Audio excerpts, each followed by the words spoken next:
everybody, you're listening to, and if you're joining us on our live stream, possibly watching, the Comic Book Bears podcast. I'm Bill Zanowitz. I'm Steve Morey. I'm Caleb Alexander McKenzie. And we are your hairy, heavy homos that talk about comic books, but you don't have to be a hairy, heavy homo to listen in or possibly stream in. We're back with you. We did have a break last week because I was in the midst of my insane concert season that's September. It's so weird because it's like, you know, I don't know what it is like in other markets, but in New York, they've always tended to make a big deal about Rocktober. Yeah. And, like, October's, there's like nothing happening. September, you could see a good show every night. It's insane. The shows that I'm missing just because of time and finances, you know, any other time I'd be seeing, but it was nuts last week. But so that's it was my fault that we did not have a show last week. I apologize, but I really don't.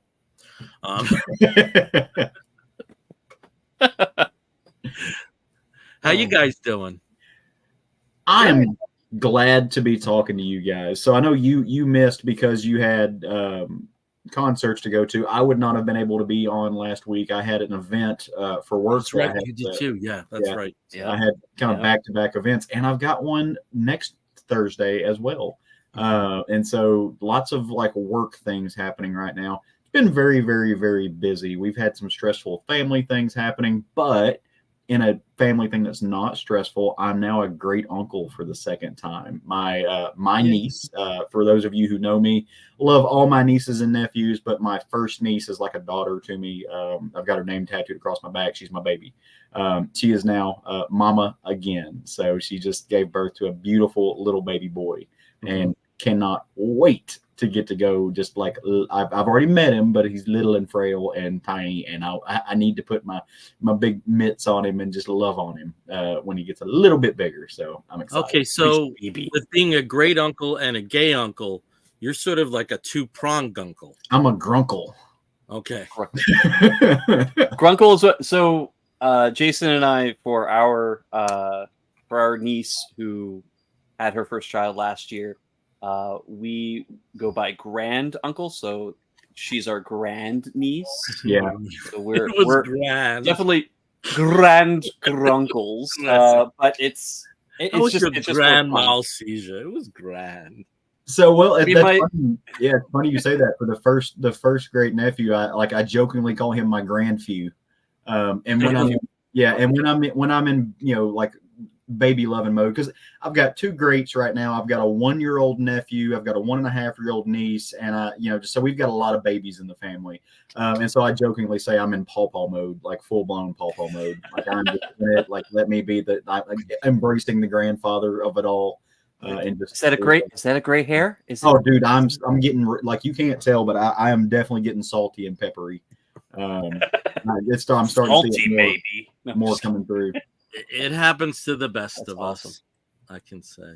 Yeah, my dad was like fully cotton topped by the time he was like 42. And I'm about to turn 37. So my dad, by the time he was in his early 40s, had gone the Kenny Rogers route. Yeah. Except he was like Kenny in reverse, like where Kenny was, was still had darker hair. It was like Kenny in reverse. It was really weird. My grandfather, he was a brunette till the day he died. So yeah, I've got two. So my grandfather on each side had dark hair, and they all had hair. My grandfather died at 92 with a full head of hair. Yeah. And then the other grandpa died in his 80s, and he had dark hair still when he died. Yeah. So we'll see. Either way, I'm good with it. I don't care. Yeah. So. There's always a bottle that'll fix it. So yeah, I mean, like you don't say. Steve and I are seeing each other next week in Baltimore, and who knows? I'm not jealous. Have a little. This might not be gray anymore. We'll see. I don't know. You're going to go for the blue. You're going to go full blue. Yeah, that's not happening. Well, actually, you know who else we're going to see next week? Brian Newberry. Yeah, we will. Or y'all will. Yeah. I got excited on your behalf. Yeah, well, hey, there'll We're be a bringing time it in Baltimore, just not this year. And excited for a bunch of other people that we know are going to be there. Yeah, it's going to be a good time. I want to get out to Baltimore, man. Like I You'd hear, love it. You'd I hear absolutely great love it. things. It's the closest to Heroes you're going to encounter. Yeah, without heroes. Yeah, and it's the names are different enough. I think. Would you agree, Steve? Like there's I mean, there's some there's people a different group, a different selection. Sometimes people who are like from the West Coast or the middle area, who don't get out to Heroes will get out to Baltimore. Yeah, and vice versa. So there's usually not a lot of overlap. You guys also Baltimore tends to have a couple. It's not a full sort of like MegaCon, WonderCon kind of thing where you have a lot of celebrities, but there are a few known nerdy celebrities like John Wesley Shipp who will be there, among others. And the celebrities that they do have, there's always a tie into comics. Yeah, when they had the Agents of S.H.I.E.L.D. actors a few years ago, or Linda Carter, and Linda Carter actually had a concert at the show. That wasn't one that I went to. I think the farthest they've strayed, and even then, it's not too far, was Peter Mayhew in terms of guests 1 year. But it's almost always somebody. If there's almost always a very direct comic book relation, and it's a great shopping show. Whether you're into like new works or original art or the old stuff, it's a really good shopping show. And Steve, like for once, both of us are gonna have our cars, so we don't have to worry about it. Okay, here's what I want you to do though. Here's your challenge, right? Make Brian buy things. That's your challenge. I don't know, like you guys have been to cons with Brian Newberry. He doesn't buy stuff very, very much, but he is fantastic at spending other people's money because he knows what we all like. And so he'll go ferret out things that like back issues, and he'll just send everybody pictures. Oh, I found this over here. Here's a statue that you want. Hey, you like this page? Here it is. Right. Like his wonderful, like spends thousands of dollars of his friends because he knows our tastes. So your challenge in Baltimore, make Brian Newberry spend money. Okay. For himself. For himself. I'm laying the gauntlet down. Okay. I've only been able to do it once. He and I met up at a con in Memphis, and he was finding stuff for me, and I found a very nice statue because he collects a lot of statues. Yeah. And so I found a statue that I made him buy that went home with him. Okay. Awesome. All right. Well, cool. I guess we should transition. Oh, I also have to ask you guys, y'all feeling good post debate? Yeah. Yep. Yeah, with an asterisk. Feeling positive. Oh yeah, I mean it's going to be that way until everything's tabulated, and then then, who knows?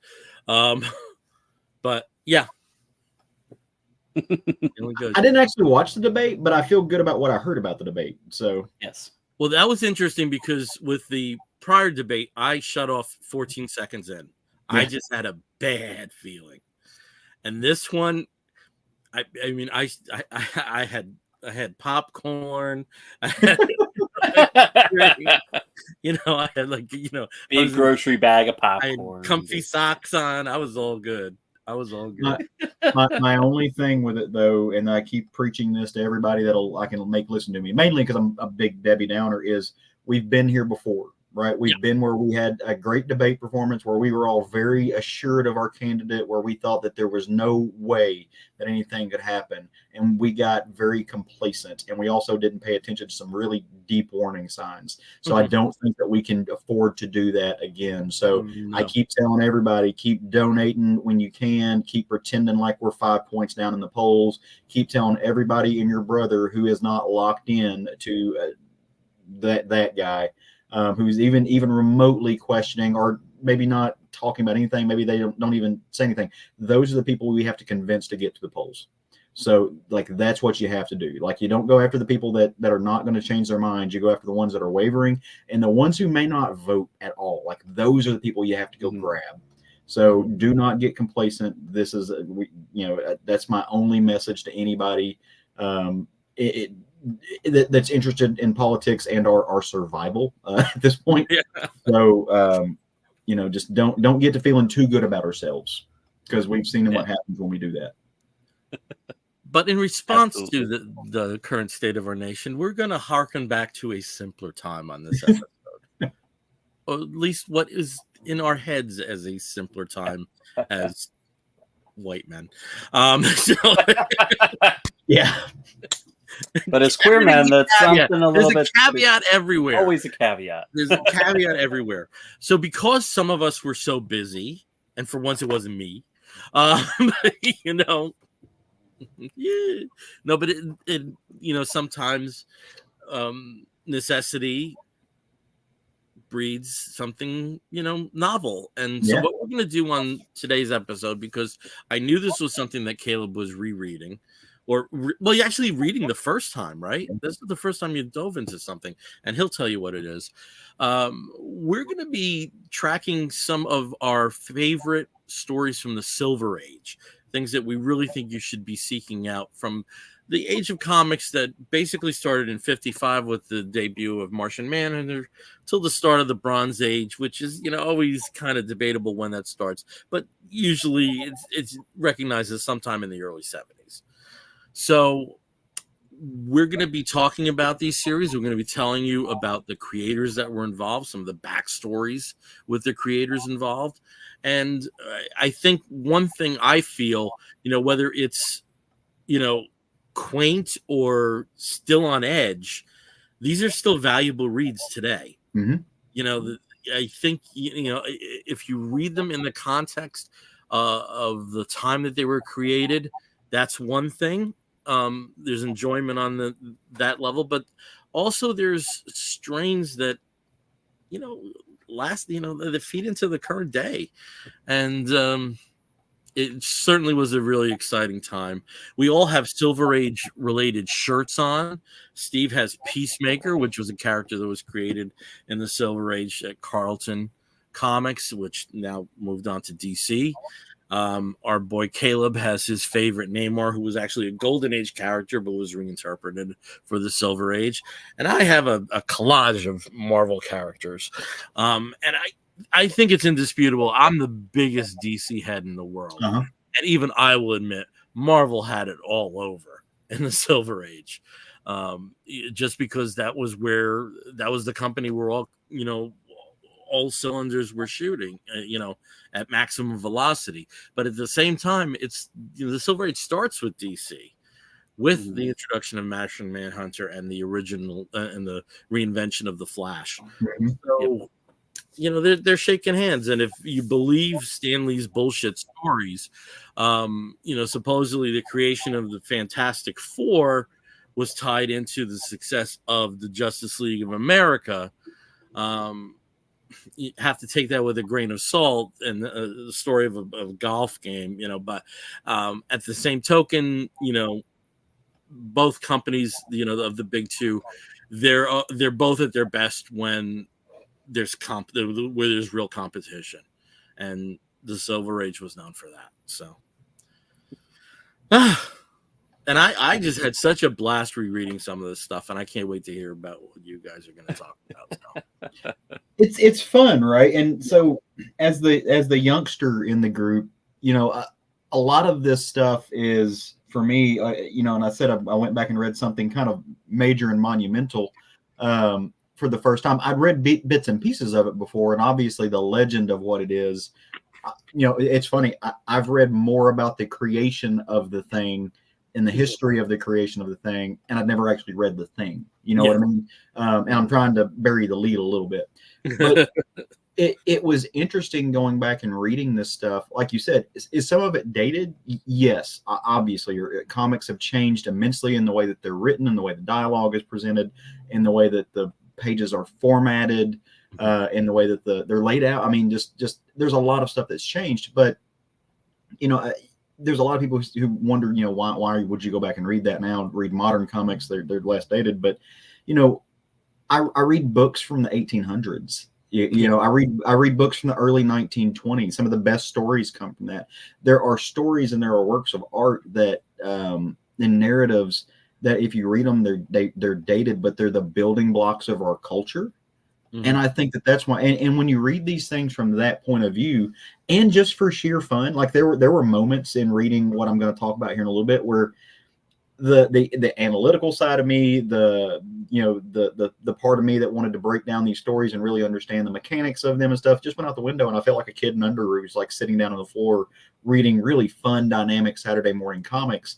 And then I would read something and I'd remember, wow, this was written in 1963, and these things would not be invented as we know them for another 20 years.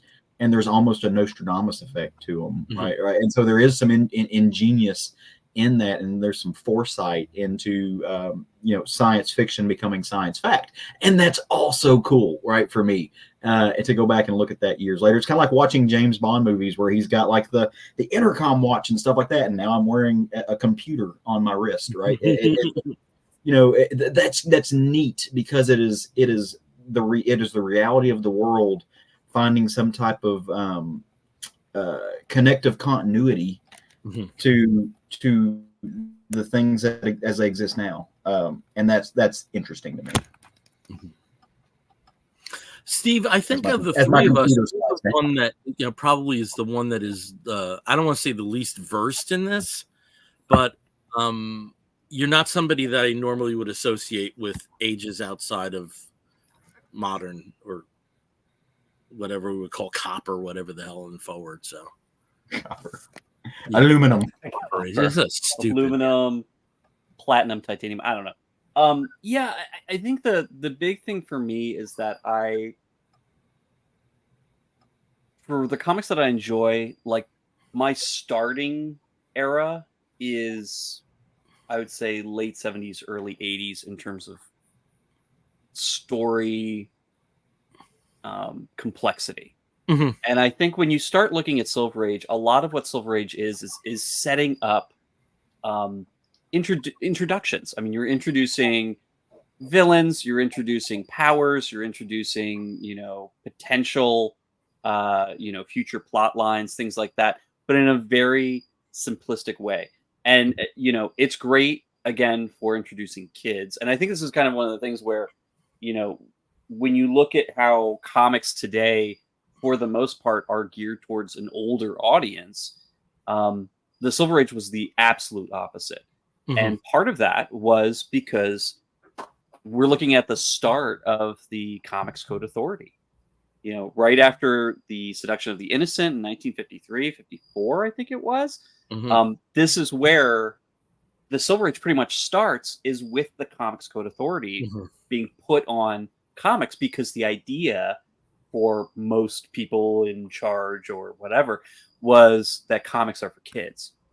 And I think that kind of limited what kind of stories, the complexity of the stories, the maturity of the stories that were being written at the time. Not to say that there weren't any, really deep, complex ideas that are being shared, depending on which book or which character.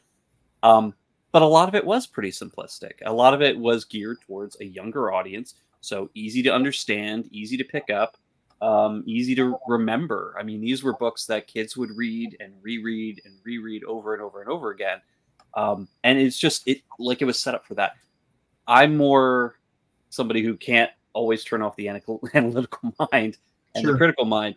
And so when I read a lot of the Silver Age stories, like, I really do have to force myself to put myself in that kind of mindset. It's like, if I'm a 10-year-old kid and I, go to the Five and Dime or the newsstand and I'm picking up a comic, like, this is going to be what I'm going to be obsessing over for the next several days. I'll be trading it with my friends. I'll be, reading it wherever I can go. I'll be talking about how cool, Spider-Man or Aquaman or Superman or the Hulk or whatever is, at that time. I haven't really been that kind of kid. So like, it's kind of having to really force me to do something else with my comics reading. But I love camp, and Silver Age is nothing but like the birthplace of comic camp. So I mean, Batman 66 wouldn't look like, or wouldn't be like it is, without a lot of the inspiration from the comic Right. stories that came before it. But even with, and I'm so glad you brought up the Comics Code Authority, Mhm. because even with the Mhm. constraints that they had, we do see things that come into the Silver Age, like the introduction of soap opera, especially Marvel. Yep. And you Oh, see yeah. the introduction Romance comics. of character complexity. And, you know, and some of it is like this amplified banter and bickering, but still, you know, at least you got a personality. It's, you Yeah. know, it's not like a robot, I'm here to save the day, Well, and which, you know, at points was the case.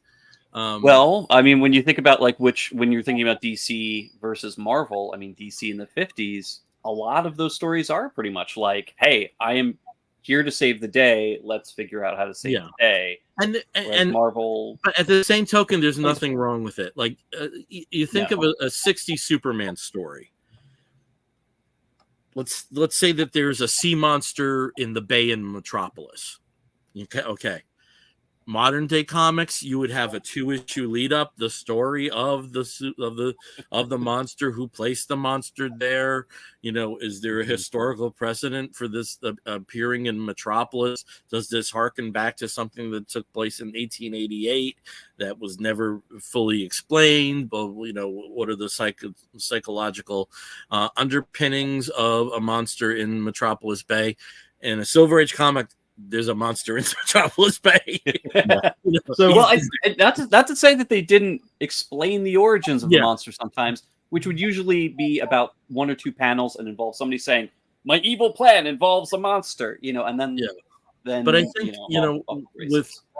with the the early part of the 50s, with superhero comics essentially being dead, just revolving around a handful of characters, that there was a vibrancy that it was a great injection of vibrancy and color. Yeah. Invention. Well, but I think too, the inventiveness is great. the simplicity that you guys are talking about is absolutely there, right? Across the board, there's a simplicity, and I don't know that simplicity is the right word. Maybe there's just a low barrier for entry there. But at the same time, and on the same token, there's a lot of subversion going on there, and you're going to hear some names. I mean, obviously, the two that we're going to hit on repeatedly are Kirby and Ditko, right? Like those two names are integral to the Silver Age, especially the Silver Age at Marvel, but just the Silver Age across the board. And if you go back and read that work, it's incredibly subversive. It's not simplistic. It's got a surface level to it, but look at what they're dealing with, right? They are literally dealing with the birth of the atomic age in the 60s, right? They're going back and kind of revitalizing that for a mass market. These are things that were happening in World War II and after that, but now they're dealing with it at a time where you can go back and pick up and read it, right? What is radiation? What does the space race do? Major geopolitical issues, right? But they're also getting into, Bill, you hit on it, like the personality, but it's not even just that, it's the family dynamic, right? That is what Fantastic Four is all about. And you're dealing with, not just where you would have Superman in the Golden Age, an orphan, but still raised by two parents in a pretty Midwestern heteronormative white world, but you're dealing, at this point in time, we don't know where Sue and Johnny's mom and dad are, where they're just kids who have somehow just are off doing their own thing.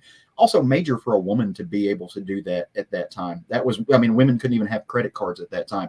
And Jack and to a degree Stan is playing with that and showcasing themselves, linked to Reed, but there's still an independence there, right? You go to Spider-Man and you're dealing with a single parent dynamic. That's not even a parent, right? It takes that orphan trope, but even in the orphan tropes, you still had a parental figure there, or at least a duo there. You really didn't get the Bruce Wayne Alfred parent relationship at that time. I don't think. It's something that develops later, and Alfred was missing for a good period too. But to give DC their due as well, there's a lot of weird psychology because Mort Weisinger was the Superman editor, was fanatic about therapy. So there's a lot of weird psychology going through all the Superman titles. Look at all the transformations of Jimmy Olsen. That's a Freudian bonus coupon right there. And also you have things like the Flash, the Flashbacks. These were very science-based stories. And Again, I'm wearing a Marvel shirt right now. I've said Marvel, but DC made some incredible strides as well, and we'll be talking about those. So, all right. So we've been at the yapping for about half an hour. Let's get to a book. Let's get to the book that set this all off. Caleb, tell us about something you're reading that you enjoyed. Yeah, so Bill, I find myself in a weird spot where I'm having a moment that you are well aware of, right? Like where modern comics and stuff are just, there's nothing that's really grabbing me by the shirt. There are some amazing titles. I've got a bunch of stacks in there of stuff that I'm letting stack up to read. Not poo-pooing comics or anything like that, but I needed to back up a little bit and try something different. So I'm reading some novels, and I decided I wanted to pull one of those giant tomes off of my shelf over there that I own that I haven't read and really just dig into it. But why not start with the second best title of the age? I'm going to give Tales of Astonish the gold star's first one because that's got two of my favorite characters in it. But I went back and I pulled Fantastic Four. The omnibus off of my shelf. I'd read the first issue. Obviously, I've read some of the highlights, The Coming of Galactus, which actually is not in this. It comes later. There's lots of things in here that I have read, but I'd never read it all the way through. This gave birth to the Marvel Age, as we know it, right? This gave birth to that everything that would become Marvel, in a way, spun out of this. Comics had never been this before. And if, again, to borrow a quote from Bill from a few minutes ago, if you believe Stan's bullshit, this is the time where he had gotten incredibly frustrated with writing comics, with working for Timely and Marvel and all the rest of the companies and stuff, and really not being able to do what he wanted to do, and following the dynamic of, his cousin / boss for years. And so he was going to quit, right? He was going to quit and go just start writing, I don't know, obituaries in the Post or something. But his wife said, no, if you're going to do this, then write the story you want to write. If you're going to quit, that's fine. You can do it, but write the story that you want to write. So he went to Jack with an idea, and Fantastic Four is what spilled out. Again, that is a very simplistic way of putting it. There are tomes and tomes and tomes of books that actually talk about the creation of the idea of the Fantastic Four, what the initial seeds were, whether or not it was Jack, whether or not it was Stan. There's books all in that shelf back there where people are making the argument that Stan Lee contributed nothing to the birth of this, to the idea, which I think is bullshit. I'm not one of those people. I think Stan Lee said it was ridiculous, and that was yeah. Yeah. I think that I think it is likely more to be like a 75-25 dynamic where Stan had the bigger ideas and that Jack Kirby. It depends where in the run. Fair. I think it was much more 50-50 at the outset. I think Kirby's visual ideas kind of took over. Yeah. With the Inhumans and Galactus and Silver Surfer. During that period, and also Kirby had tremendous leeway in terms of plot. Mm-hmm. So the way I've always said is Jack was never as good as he was with Stan. Yeah. Just read one issue of Eternals or Devil Dinosaur, and that proves my point. I'm sorry to the biggest Kirby fans in the world, but it's the case. The guy was not good with dialogue. Great with the overall concepts, but there was something about the distillation of humanizing the characters that was a bit lost after he left Marvel that first time. And he's somebody who needed an editor in a bad way when left to his own devices. I mean, if you want to go read the Fourth World stuff, there's some amazing seeds in there, but they did not culminize in the best writing ever to come out of that. Right, I've read some Commandy that I think is really, really good, but I've also read some of the Fourth World stuff that Jack wrote, Andrew, and I'm just like, I don't understand how this got published. Other than it's pretty, because it's not good. It's not good at all. But on the counter to that as well, with the possible exception of the first 38 issues of Spider-Man, Stan was never as good as he was with Jack. At all. Nope. So... and I actually have a similar relationship that I'm going to talk about later, involving two other creators, not exactly on the same plateau, but I think I'm going to raise some interesting points. Yeah. So talk about Fantastic Four. Yeah. So, like I said, I read this for the first time in the omnibus form. It's Fantastic Four Volume 1. Collects, I think, the first 1 through 30 in annual number 1, written by Stan Lee and Jack Kirby. And there's no story in here that I think really showcases. The first story to me is one of the best ones ever, right? Because it really takes you and plants all the seeds for where we're going to go in this, with the weird and the wild and the wacky and the family dynamic. And you get these really crazy fight scenes. You get these really the galactic rays, the development of the powers as they're growing. You meet the characters. It's not really what we would call or think of today as a getting the band together kind of issue, because they're already kind of together. It's more so just meeting their powers and feeling them out together. But it also is the first time that we meet the greatest character in all of Marvel Comics, in all of Marvel Comics history, right? The one who really set it off, the one who set the pathway, and that's Mole Man, right? Like everything else pales in comparison. We get that first introduction, and we get this idea of Subterranea. We get this idea of larger than life monsters. We get the idea of there being something behind the veil that's done all that. And obviously, I'm being tongue in cheek there, but just that setup alone forces the juxtaposition of science versus nature in a way, right? It forces the juxtaposition of Marvel Comics being these light characters, these bright characters, these hopeful family dynamic characters, fighting a guy who's lives underground and has moles for friends, right?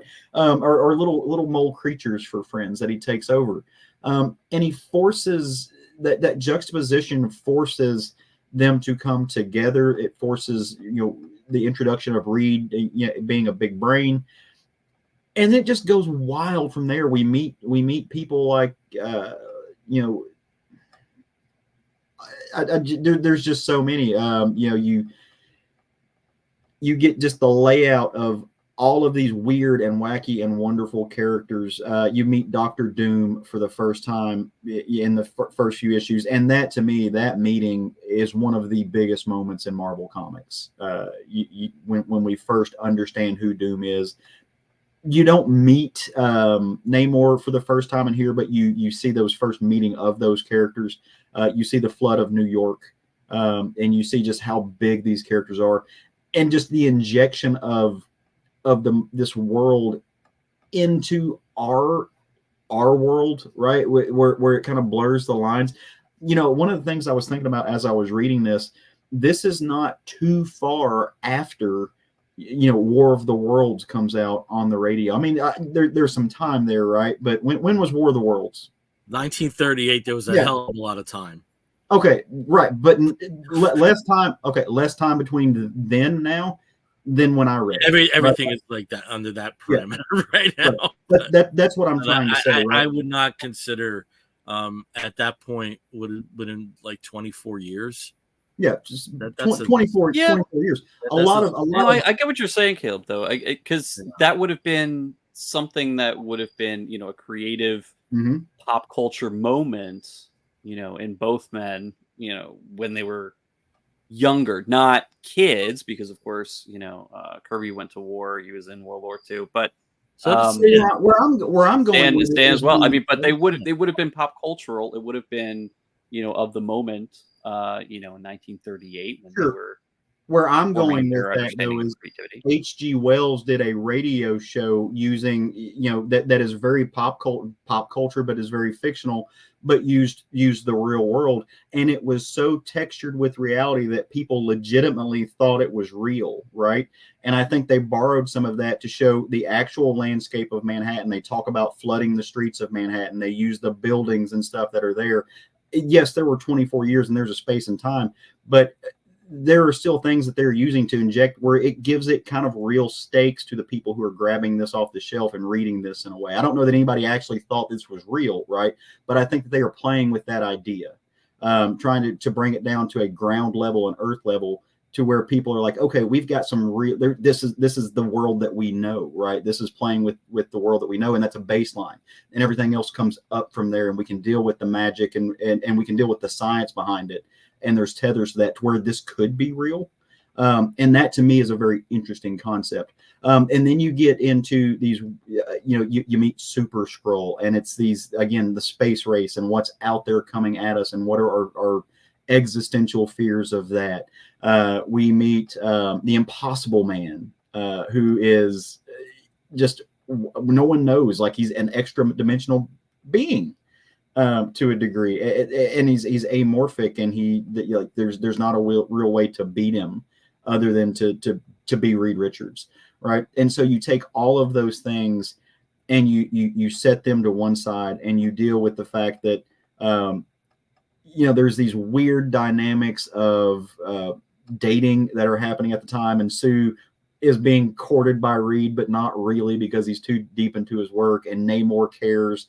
The brothers up there. The Thing has this very, we meet Alicia for the first time, and we get this idea of people who are, disabled being in relationships and dealing with the fact that he has body image issues and wants to return to something that he used to be. But if he does, he won't be who he is anymore. Like, the thing that makes him special will go away. And is he good enough?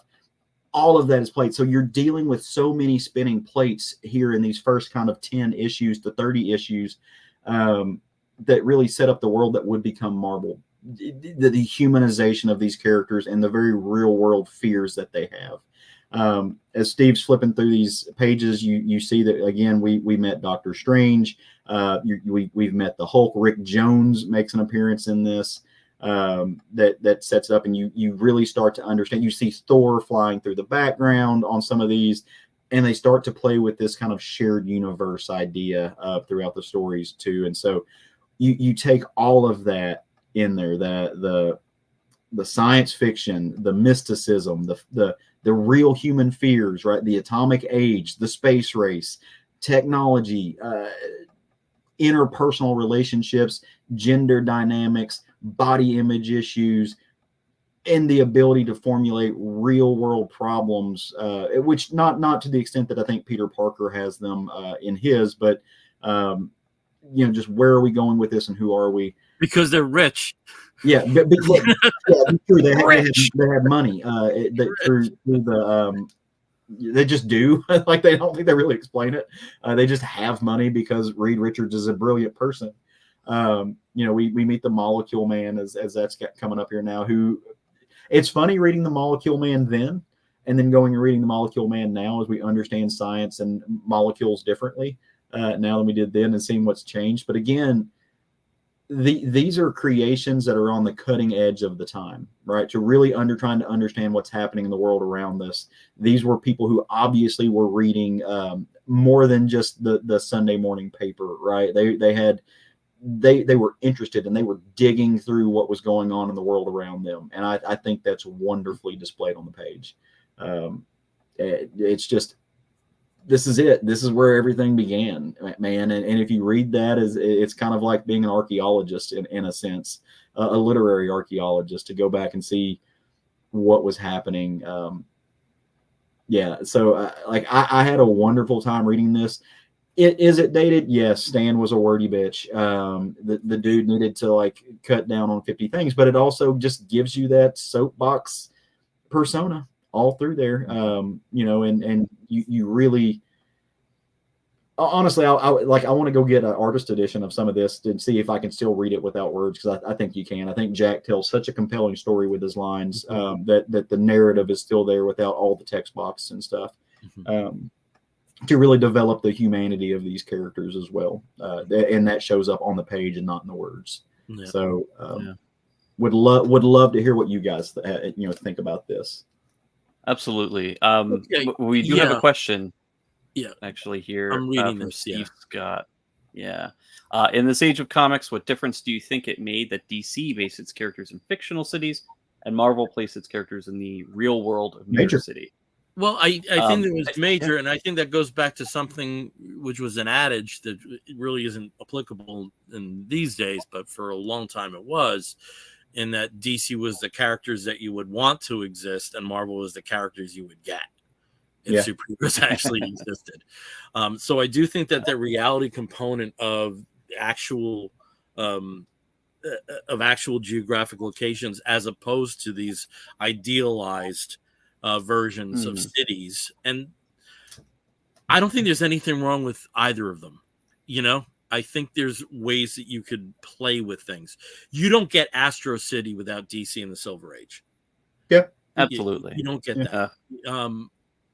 But at the same token, there's also something very novel about saying, hey, I'm in Greenwich. I'm walking around Greenwich Village. Where would Doctor Strange's sanctum be? Where in Midtown would the Baxter Building be? So I do think that rooting something in geographic reality was very important, very vital to Marvel's success. Not only that, but at the same token, I don't think idealization and fictionalizing cities is a bad context either. Just look at Opal City and Starman. Yeah. Opal City is, apart from Jack Knight, probably the greatest character in that run. So I think there's pluses to both, but I do think that Marvel's reliance on real world geography was key to its success. Kind of goes back to what I was saying a minute ago, though, and making that H.G. Wells connection and the idea that this could happen and this tethers this to our world. Very cognizant of the fact that today is the day after 9/11, right? But if I make the statement that Metropolis attacked by terrorists, okay, it's Metropolis. If I make the statement that New York is attacked by terrorists, major difference in the way that you interpret that and the way that you feel that.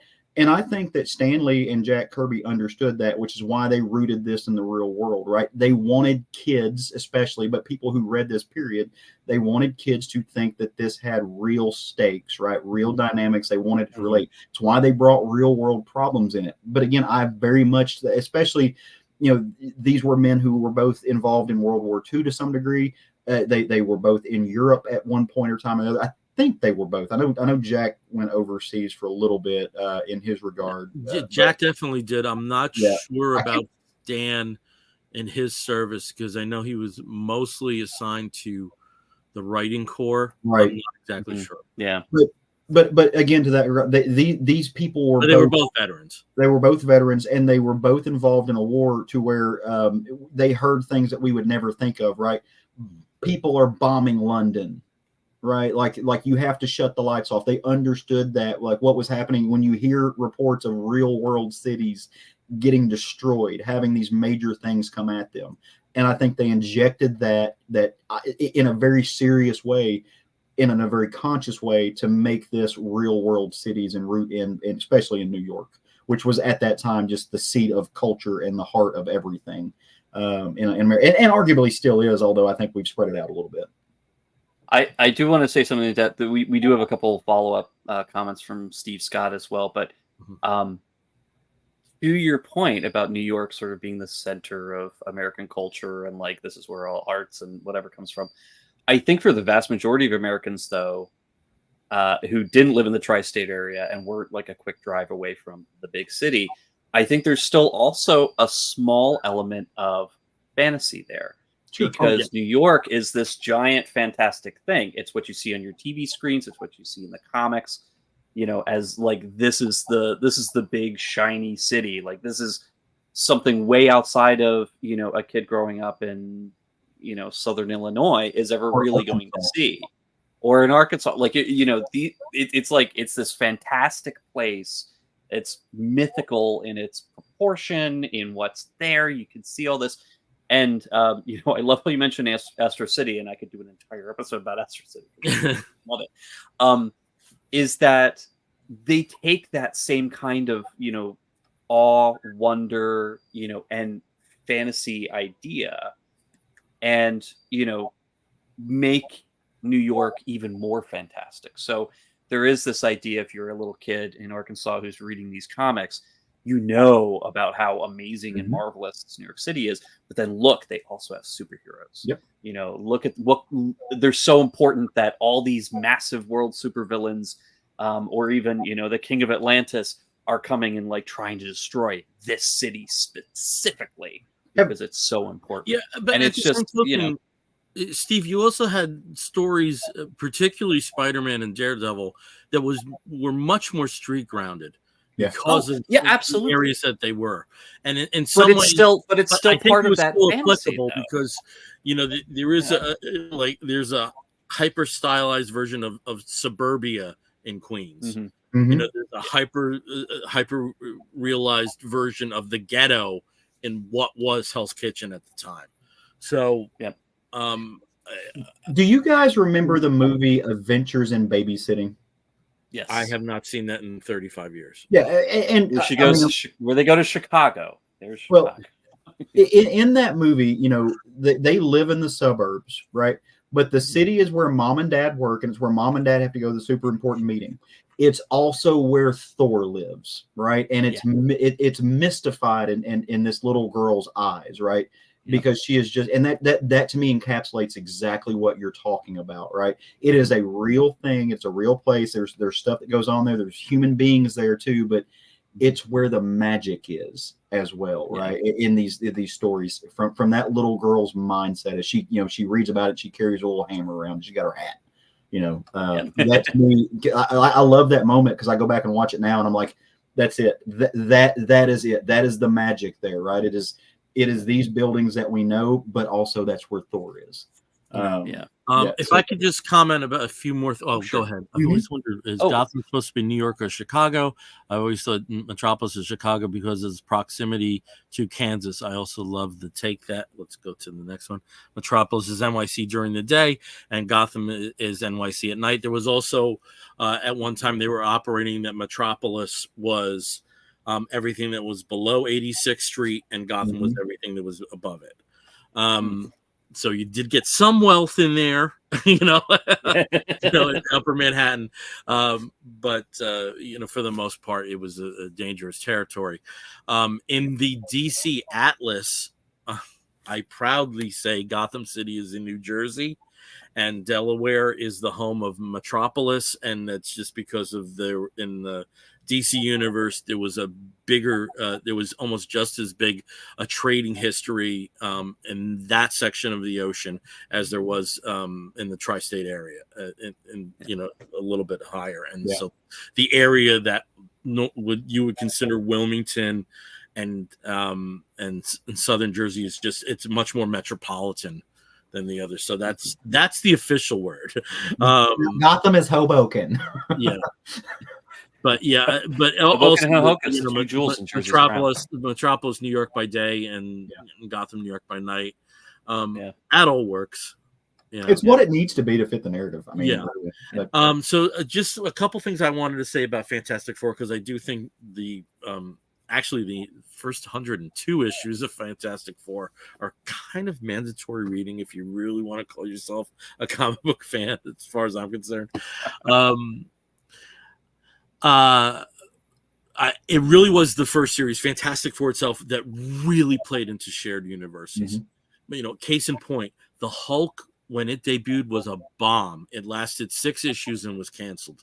But his story continued first in Fantastic Four and then on to Avengers until he got his own series again as a feature in Tales to Astonish. That mechanism was not present, I mean, of course, you had stuff like the Justice Society and in DC, the Justice League, where these characters played together, but they were all kind of, those books in and of themselves were kind of in their own world, separate from the stuff. There wasn't a lot of connective tissue, whereas with Marvel, they played with that a lot. And I think the example of the Hulk is the most important one, where his narrative, even though his series ended, his narrative didn't. And that there was this mechanism for that to continue. And also, the ideas that are in Fantastic Four are so big and so strong. Even dud villains like the Mad Thinker and Diablo, I mean, they're duds, but there's still enough there that people can build on later on as things go. The Puppet Master. Master, the Red Ghost, and those stupid apes, was he stupid? They're very smart apes. The orangutan was my favorite. Yeah. So, I've always said, that the early 2000s, like some of the best comics were actually the widescreen comics, like Ultimates. Mhm. And Fantastic Four may be the first widescreen comic. With it, especially just after, and it's funny, it just hits just after that omnibus where the ideas get so broad that they almost can't be contained in a page. But so there's some big Fantastic ones, Four. yeah, They were a great vehicle for introducing every concept that became kind of and to endemic tie of the other Marvel concepts universe, together too. Yeah, cosmic. Like you can have cosmic, but you can also have magic. You can also have I mean, that story, there's a lot underground of stories that societies. space is an element, but one of the most Societies. touching and it happened at Yancey Street, which is as street level as a story can get. Yeah. Yeah. Well, I love that even that, just the dynamic of Yancey Street, right? Where and there's a part towards the end of the omnibus where it culminates and Yancey, the whole city is getting attacked, and the Yancey Street gang side up with the Fantastic Four, because if anybody gets to beat on the Hulk, it's going to be them, right? And you know what's funny is, and what I love that they included in this omnibus too, is they still have the letters columns. Comic nerds have not changed. No. Comic nerds from 1963 are the same as comic nerds in 2024. I'm reading this. I'm just like I hope Jack found you and burnt you with a cigar. Just not changed a bit. So what? Yeah, like Bill, I do think if you're into modern superhero comics, this it's almost required reading, because it's the blueprint, right? Yeah. If Superman is the blueprint for superheroes, then Fantastic Four is the blueprint for the shared universe, in the modern age of comics, and it's so damn good. It really is. Okay, Steve, we got to get moving on these other books. So tell us about one book that you want to talk about. I'll do. I'll be quick. So I'm going to talk a little bit about our good friend Steve Ditko, and the interesting thing is Steve Ditko did a lot before he worked at Marvel. He was, a graphic artist for years, several years prior to him, working at the big House of Ideas. And one of the things that he did a lot of was contribute to science fiction and even horror, but also Western comic magazines. These were anthology magazines that would have multiple stories, all of them very self-contained for the most part. And they needed an artist. They needed somebody who understood the writer's concepts, could actually put out a really interesting illustration of whatever idea that they were coming across. And Ditko was extremely versatile. I mean, the great thing about this collection, this is actually volume 6 that dealt with 1958 and 1959, the Outer Limits, Steve Ditko Archives. This kind of highlights how versatile he was in the late 50s. I mean, going from his Western series of comics, The Black Fury, to just some wild and wacky pieces like the one I'm going to show you here. So this is from a comic called Outer Space, a very imaginative title, number 19, which was, I believe, October 1958. And he did several stories in this issue, two actually that I did want to show. They're essentially 5-6 pages long, very quick. They were written, we suppose, because again it was left uncredited as it often was, by Joe Gill.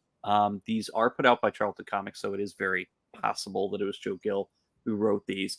But he may be the most prolific comic writer of all time, even more than Stan Lee. He may be uncredited, probably in most of it. I'm sure, because we don't know.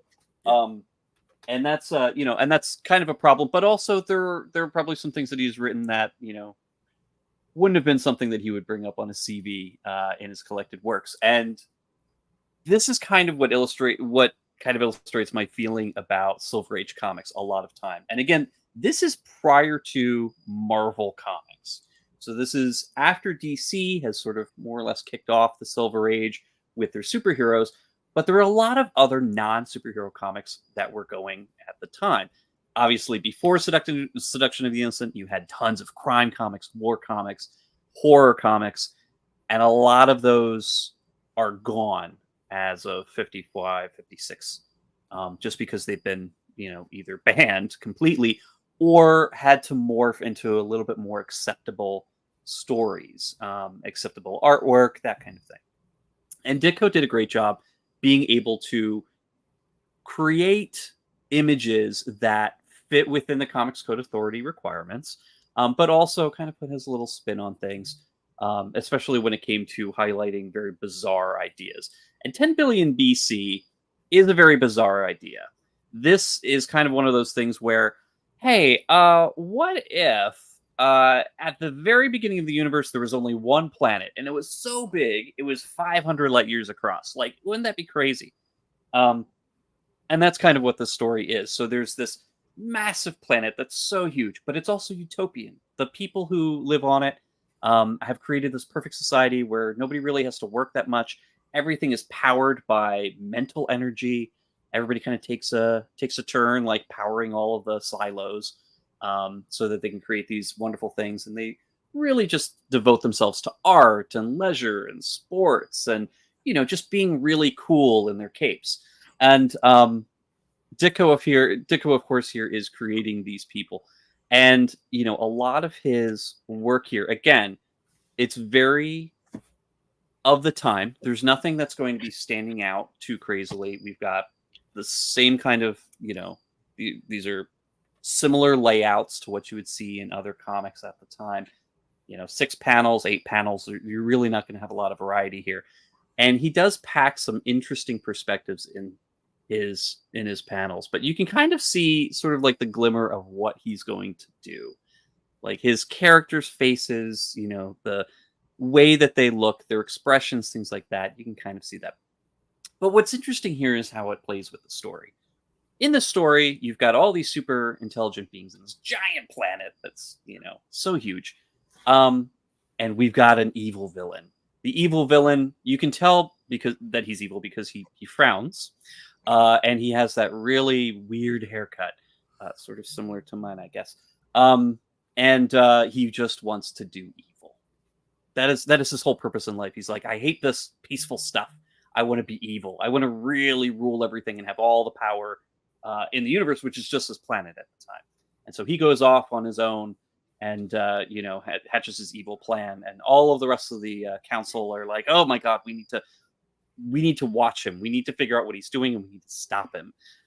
But they feel fear for the first time because they realize that, oh no, he's done it. He's figured out how to rule this world and destroy everything and, bring all the power, consolidate it to himself. With his power of mental control, he will turn every single person, all of the primals of this primal planet, to his will. And it's so evil, he blows up the planet. That's it. The end. Oh, and also gives birth to the rest of the universe. So it's just a very interesting, fun Silver Age story. 7-8 pages long. Just really silly, really goofy. And, pretty campy. But here we have like these beautiful character designs by Steve Ditko. Early, like just designing these interesting aliens.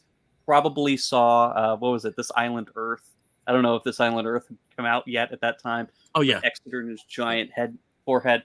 I mean, these are kind of like, this is the idea of aliens. We have saucers for spaceships. We have, super futuristic cities where everything's just towers and domes and everything like that. But it's perfectly encapsulates sort of like the idea of what this future alien space age kind of, aesthetic looks like in the 50s, in the late 50s. Yeah.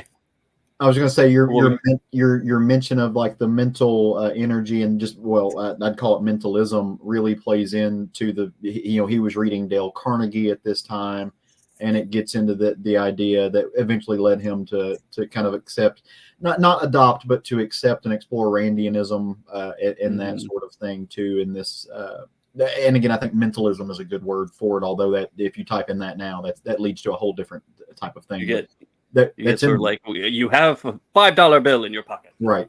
Yeah.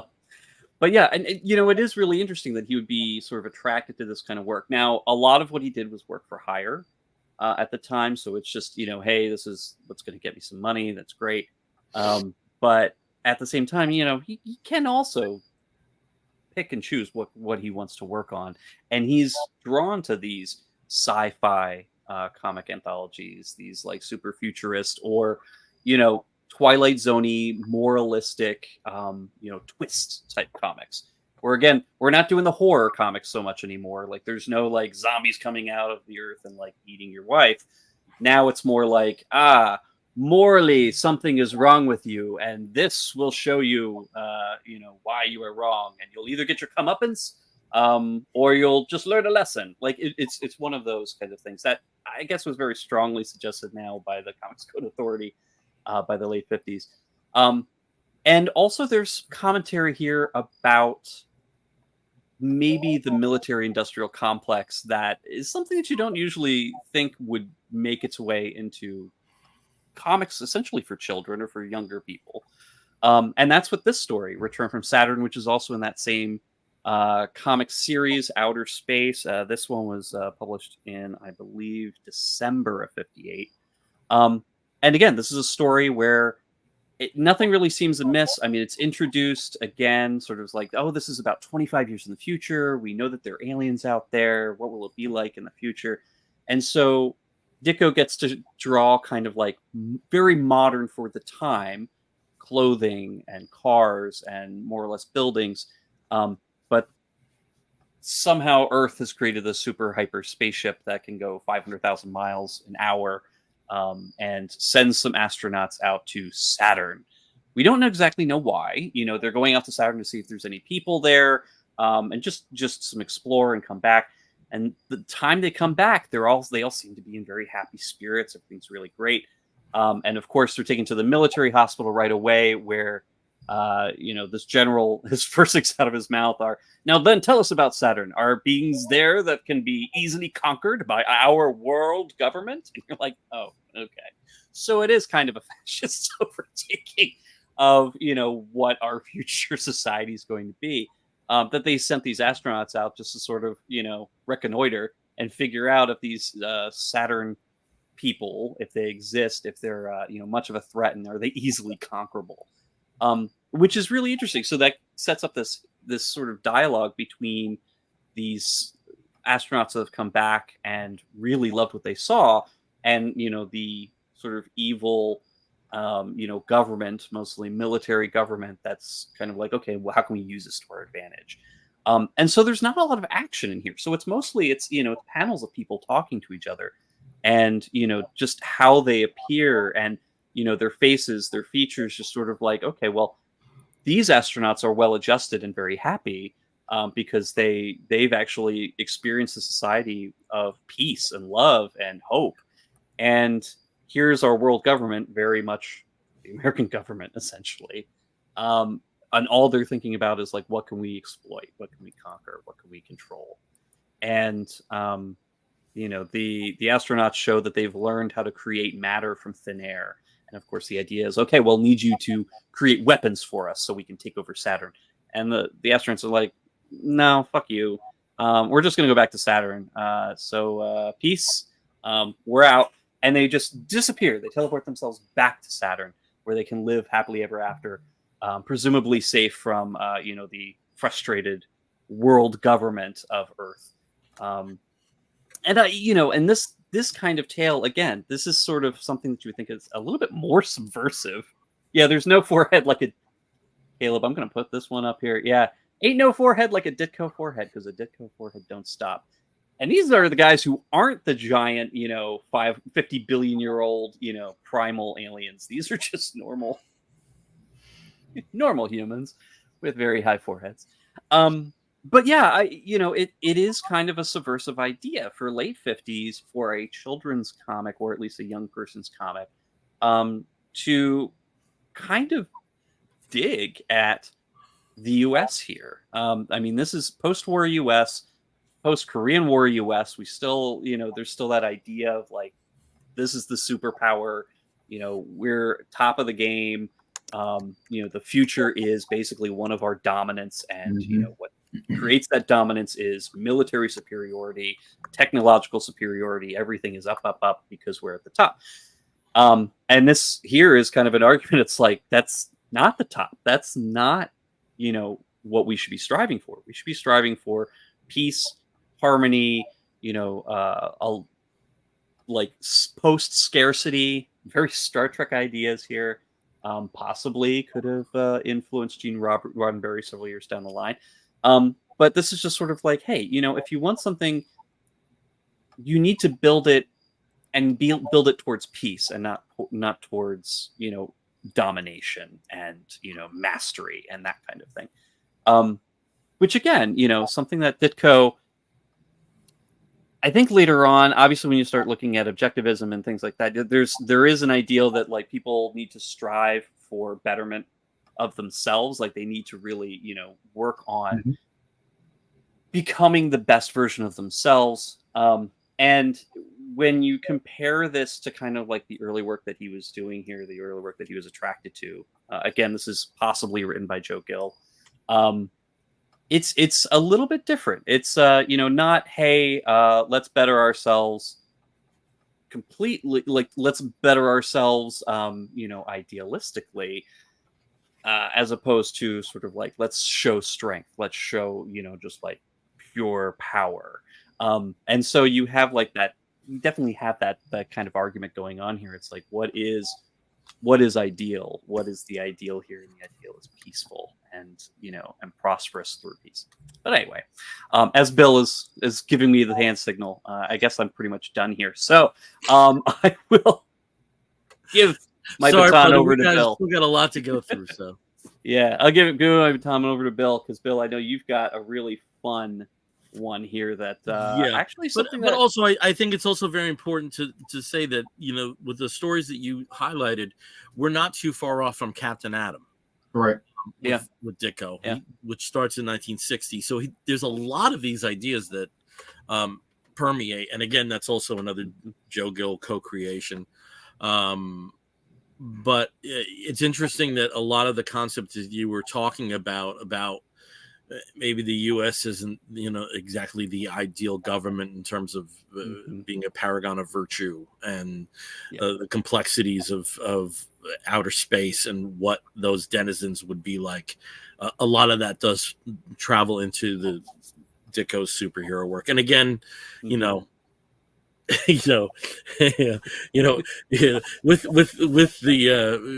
the seasoning of objectivism and other theories. I think he really does. He's able to develop himself a little bit further. I mean, like artistically, yes, but also what he's attracted to drawing, and then also what he brings out in his own writing, based on what he's,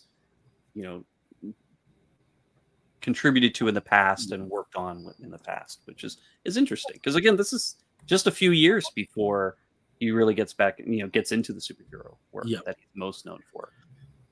Okay, well, I'm going to actually speed through the book that I want to talk about, because there's a host of podcast episodes, if you go back to our feed, that talk about this.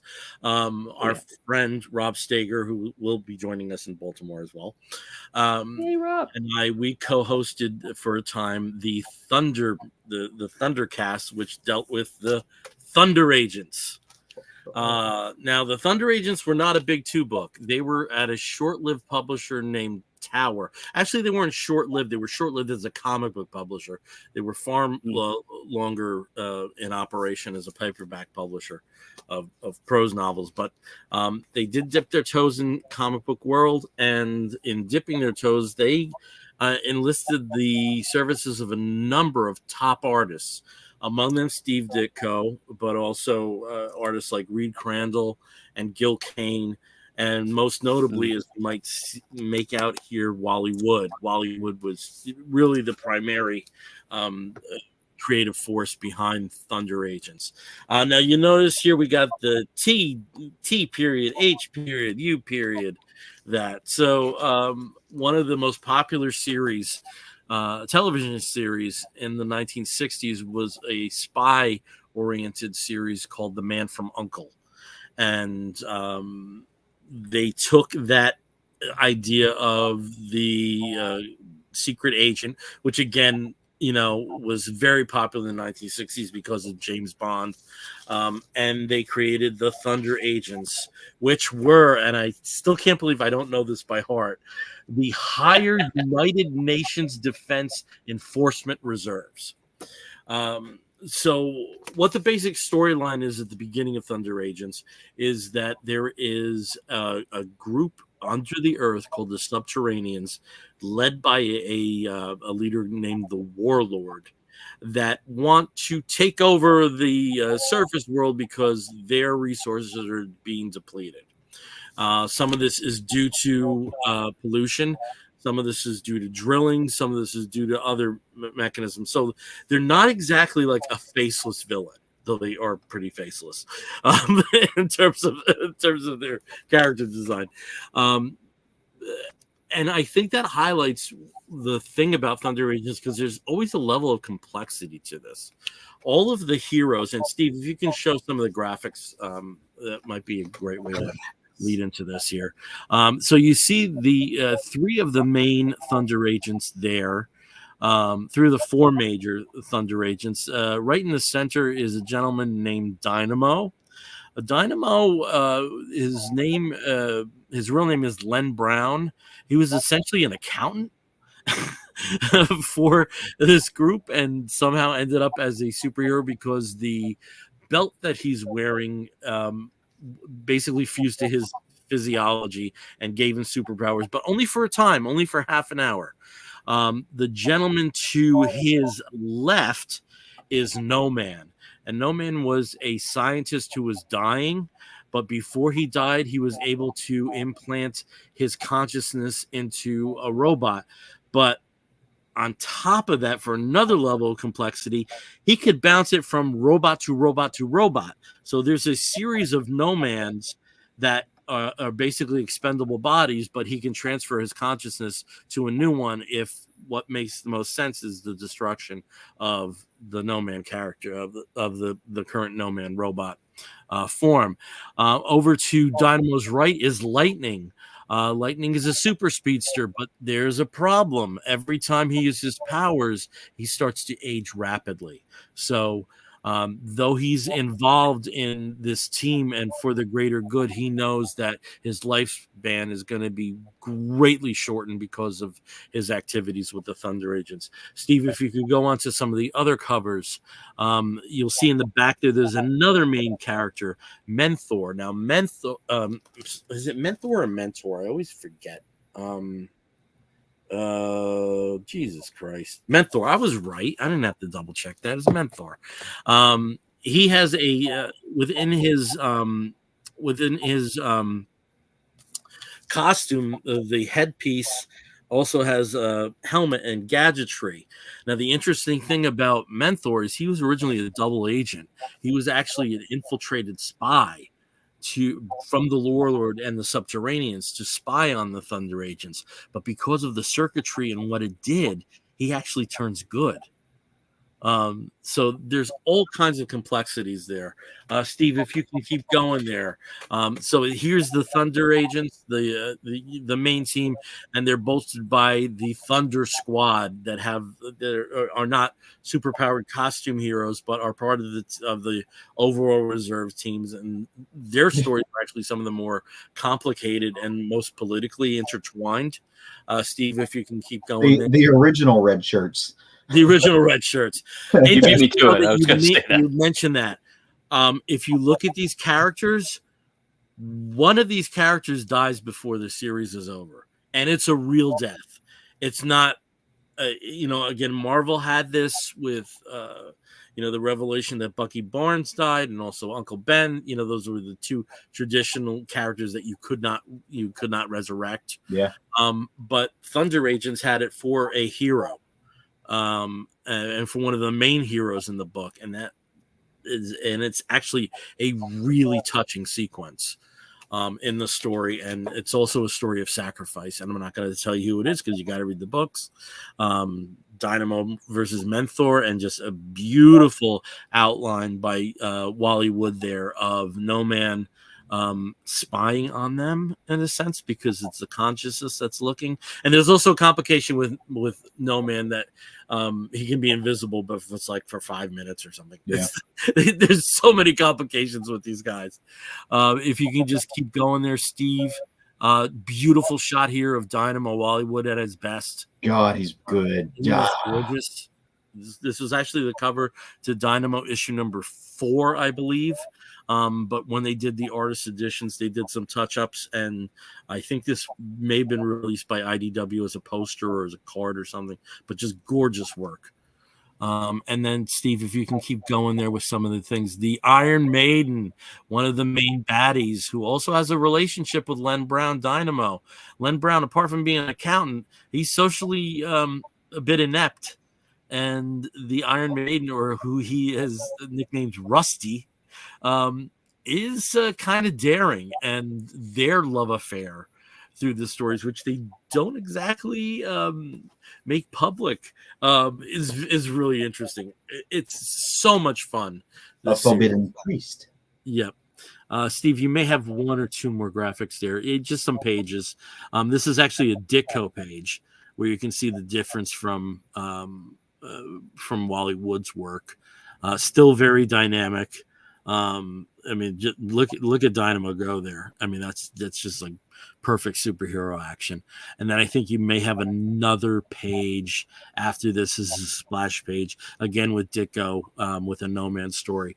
The Thunder Agent series lasted for 20 issues. 19 of them were had original material, and the last issue was all reprints. There also were spin-off books with Dynamo and No Man in their own series, and there's also another tied series called Undersea Agent, which operates in the same world, though he's not part of the team. So if this does sound interesting to you, please go to our feed. I think both YouTube, I'm not sure if every YouTube issue, Steve, if you can just keep me honest here, I don't think every episode transferred over to YouTube, but a good I think there's like 1 or 2, but they're the other feeds though. Absolutely, yeah. Yeah, and we go issue by issue. We take a very deep dive. We take a very deep dive into these, and in terms of a possible introduction for people to a really quirky, interesting series, which has been revived at points, and even those are like just buckets of drama with those revivals. Those are interesting stories. Like a lot of properties from the Silver Age, there is a companion book that was published by the publisher Tomorrow's. And if you would like to seek this out, the Thunder Agents Companion is invaluable with stories and unreleased art, original art. Goes through the entire history through 80s, 90s revivals up until the second DC revival. That's when I'm not sure if that's ever been updated, but it's one of my favorite series of all time, and it's Silver Age as hell, but at the same token, there's quirkiness that you do not find in other series, and I like it. And if you listen to our podcast series about it, the Thundercast, you might like it too. You had me at Wally Wood. Yeah, that's all it takes. Yeah. Have you ever read this stuff? I have not. No, I need to. God. Yeah. Okay. There was a beautiful series, the archive series from DC. Mm-hmm. When DC had the license, they issued a beautiful series with all the 60s materials and one of the 80s series because it was unauthorized and it was a way to like lock the rights to it. Yeah. As the 7th volume. And then IDW also reprints the original series over 6 volumes. So it's still out there. I don't think any of the stuff is technically in print, but I don't think any of them were like blockbuster sellers as collected editions. But I need to look and see if I can find that, because I mean, number one, like you said, it's Wally Wood, and so I'm gonna like just look at it. Yeah, like a yeah. So As someone who's actually listened to all of the Thundercast episodes, as a fan, because for some reason I was not invited to be on those episodes. It felt like it was like We never had a Christmas light. guest. We were going to have one guest who was Steve Skates, who was a writer. Really? Ooh. And then he was a writer on Thunder Agents. He had a fantastic run on Aquaman later. And he was a little sick. He's since passed away. It was in his late 70s at that point. But we never had a guest. Yeah. But I mean, if you want to deep dive into each of the issues, it's definitely that. It provides all of that information to you. It's and they would count as essentially page by page. And you guys know I'm always the wrap it up, speed it up guy. So I'm not comfortable in that, kind of idiom, but I had to be for the way that this was formatted, and it's a different me too. Let's put it that way. Well, it's because I don't mean this in a negative way. It's very fanboy, and you can tell how much you love each issue when you're going through it. You and Rob, just kind of going through each, like you said, page by page, story by story. Really diving down into what it looks like, what's happening, what's going on, how the dialogue's affecting the story, and who these characters are. And it's like you really get to feel like you're actually reading along almost. And also for the Silver Age isms of there, what we also do for each episode is we present a scenario where we have, I think, 50 cents, and we are at a newsstand at the same time as a particular issue of Thunder Agents was out, and what we would buy off the stands. I love that. Yeah, I think Caleb would absolutely love that. So one of the things I was going to say is there is merit to doing that deep dive for the issue, though. Like, talking about Fantastic Four, issues 1 through 30 plus an annual in there. And I was just basically going off and saying, hey, here's what the first issue does. And then after that, here's all these really cool characters that pop up, right? But you don't really dive deep into there's not time. And sometimes I think when I do those broader issues, like 1 through 5 or whatever, I miss a lot of the plot points, right? As far as somebody who's going over and talking about these things. And so I love that when you're able to sit with an issue for a little bit and just go through it and talk about it, though, because that's when you're really able to break down the craft and the mechanics of it, and you get a better picture of the criticism, more so than the first 30 issues of this were great and they gave birth to everything, and there was cities and the Impossible Man showed up, and then also there was Dr. Doom, and I loved it, and Sue was there. And Sue loves Namor, but Reed loves Sue. You get this, the other thing though with Thunder Agents is that it's finite. Yeah. There were 19 issues, and like with the ancillary issues, I think it came to 26 or so. So I think because of that was a nice conceit that there was an end point. So I think that gave me a comfort level, but especially you, Caleb, I really think you dig some of this stuff. I really think you really dig this stuff. Okay, I think we all have a second book. This has now become a 2-hour episode. But let's, because each of them are books I'd love to hear about, but we'll just speed it up a little bit. Beyond what we did with the first 3. So let's just keep the order that we had. So Caleb, tell us about your second. Yeah, so again, my second book is not a single issue or anything. It's just a title, right? And we've already mentioned a few times, it's Tales to Astonish. And actually, Bill, I'll go through it really quick because I think you did a really great job of earlier of talking about how it came into being. Right? It started off as the Incredible Hulk, and it lasted 6 issues, and it got canceled because it was kind of a pastiche of Frankenstein and Dr. Jekyll and Mr. Hyde and all that stuff, and it really wasn't selling. And then they used the Hulk through the Fantastic Four and the Avengers, and eventually became Tales to Astonish. I love Tales to Astonish. I haven't read a lot of its sister book, Tales of Suspense, but with Tales to Astonish, I think you really do get, like, it showcases what we were talking about earlier, that this is a shared universe and these heroes do interact with each other, right? And so much so that they can share a book and they show up and you get these repeat stories.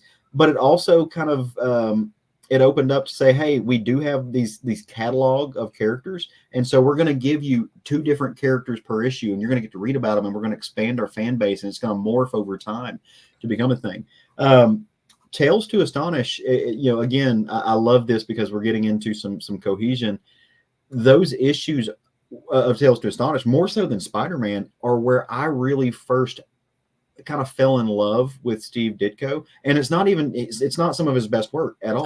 Right? No, but that was his work on the Hulk is very much a paycheck. Yeah, it is. It's a paycheck for him, but even as a paycheck, it's still incredibly cool stuff, especially when he's drawing Namor, right? You get him really playing with some of these characters that he's not going to be known for. You think Ditko, you think Doctor Strange, you think Spider-Man. You don't necessarily think some of these other folks, but he gets to play around with them, right? He gets to play around with Ant-Man. He gets to play with this whole cast of characters, and he does it in a way that he's not in love with it, but he's still going for it, right? He's doing neat little things, and you can catch moments in there where he's like, hey, I'm going to practice this so I can use it for myself later. But it's the bulk of the Ditko that I've read, right? And gone back and look at these things. Then now later that I've gone back and read most of Spider-Man, or all of Ditko's work on Spider-Man, read a ton of the extra stuff that Steve is talking about, where he is more interested and he is more involved in the dynamics and the plot. But you also get some Kirby in this. You get Dick Ayers inking, and I like Dick Ayers inking all of these characters and stuff. So we're some of the most fun. Just you don't have to memorize this stuff, but we're gonna go for it, right? We're gonna give you fun adventures in New York City, in and around that area, with these heroes that are tangential to these other stories that don't necessarily have their own main line at the moment. And for a Hulk fan, I've got all the Masterwork stuff over there on my shelf that a lot of this shows up in. It's where a lot of the Hulk gets fleshed out, right? More so than he ever gets. There's a lot of those character pillars of the Hulk and of Namor.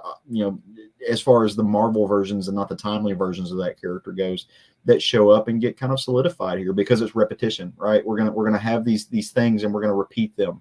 And so you really start to understand just the form of these characters over time, and they just don't. As we go through these, Steve is showing you some pages of these books that they just play with everything. Man, it's super fun if you can get a hold of the Masterworks, go through and read them. It's a revolving cast of characters. It's Ant-Man, I think there's a ton of Ant-Man in here that really locks in who that character is too. So eventually this would go on to end and it would go back and morph into the Incredible Hulk over time and just lock into that. But they're amazing issues. I've got a couple of them signed by Stan Lee because he worked on them. To what degree we'll never really know, but he put his thumbprint. That's funny because I think out of the titles, I thought that Stan was the most involved with the anthology titles. Well, I think he had to be, right, because most of his stamp. I think because the artists change fairly frequently through the runs, but I do think between Astonish and Suspense, those are the more Stan titles than some of the others, because he had to make them cohesive to some degree. And so I pulled out my box that I've got a bunch of these in just to play with them.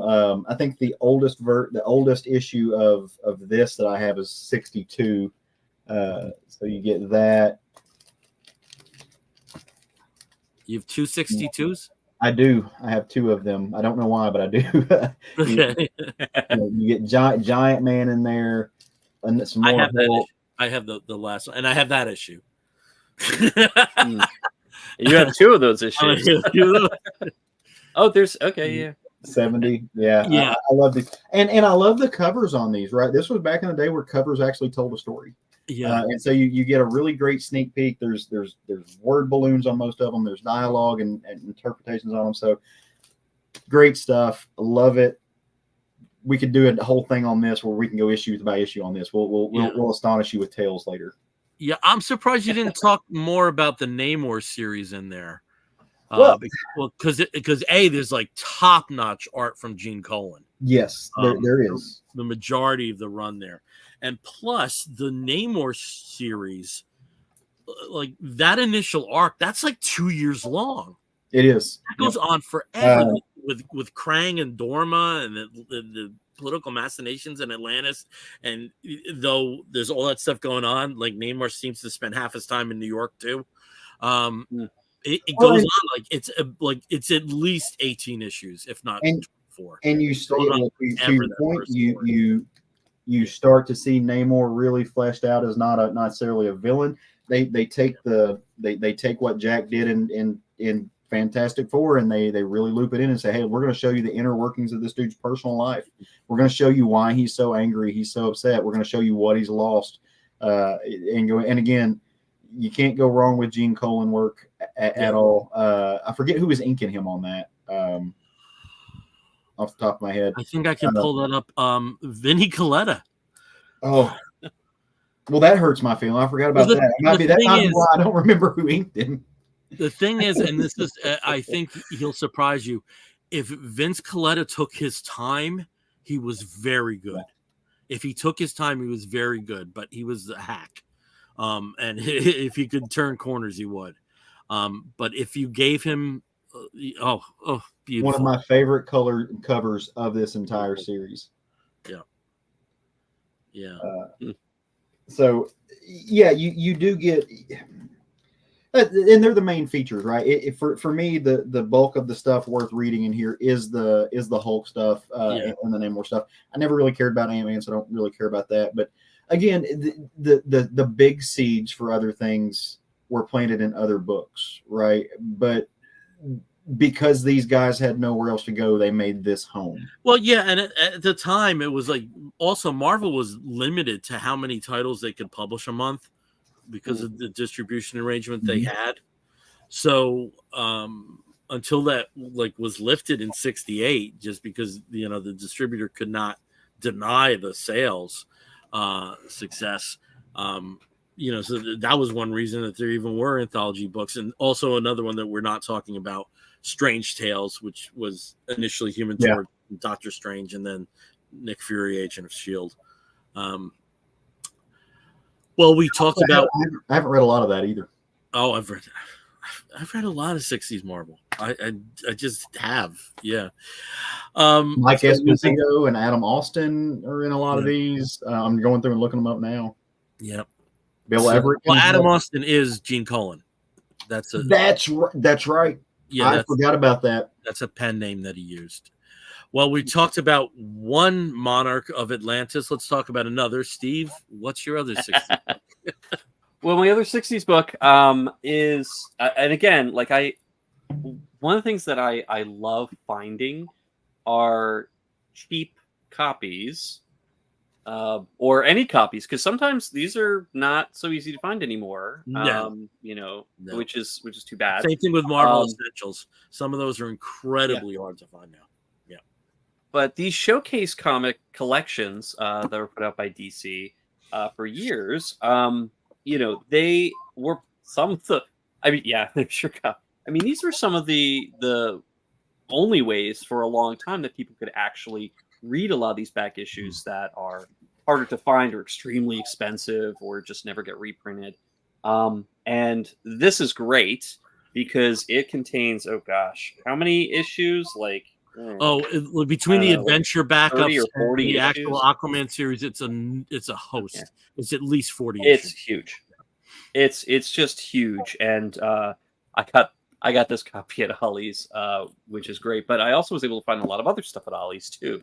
And it's between this and Martian Manhunter. But the one downside is, of course, black and white. So we don't get a lot of the color. But I was able to find the cover of the little story that I was going to be talking about. I was going to be looking at Aquaman #1. This is from way back in 1962, I believe. Just to confirm, I believe it is 1962. But this was his first solo title. He had been, in a lot of other backups and a lot of other issues. I think he'd actually been in adventure comics mostly, but also sort of was a backup. First more fun than in a couple other- adventure, and then World's Showcase Finest as well. Well, Showcase was a tryout, and also Yeah. for a time in Detective Comics, which is not a sensible fit. But Yeah, which was strange. I completely understand that, but in his own title, he gets to basically run the show. So the great thing about this is that it doesn't function as like an origin issue. This is just jumping right into an established hero with his established sidekick Aqualad. Just really highlighting a fun adventure where their powers and their weaknesses are right on display. This is back when Aquaman and Aqualad needed to be kept wet. Basically, they had an hour out of the water, or else they would become powerless. And so, this is just a wacky story. Introduces a fun trope from a lot of '60s comics, where there's a fifth dimensional imp. A water sprite from a lower ocean below the Earth's oceans, named Quisp, not to be confused with the cereal that was popular at the time.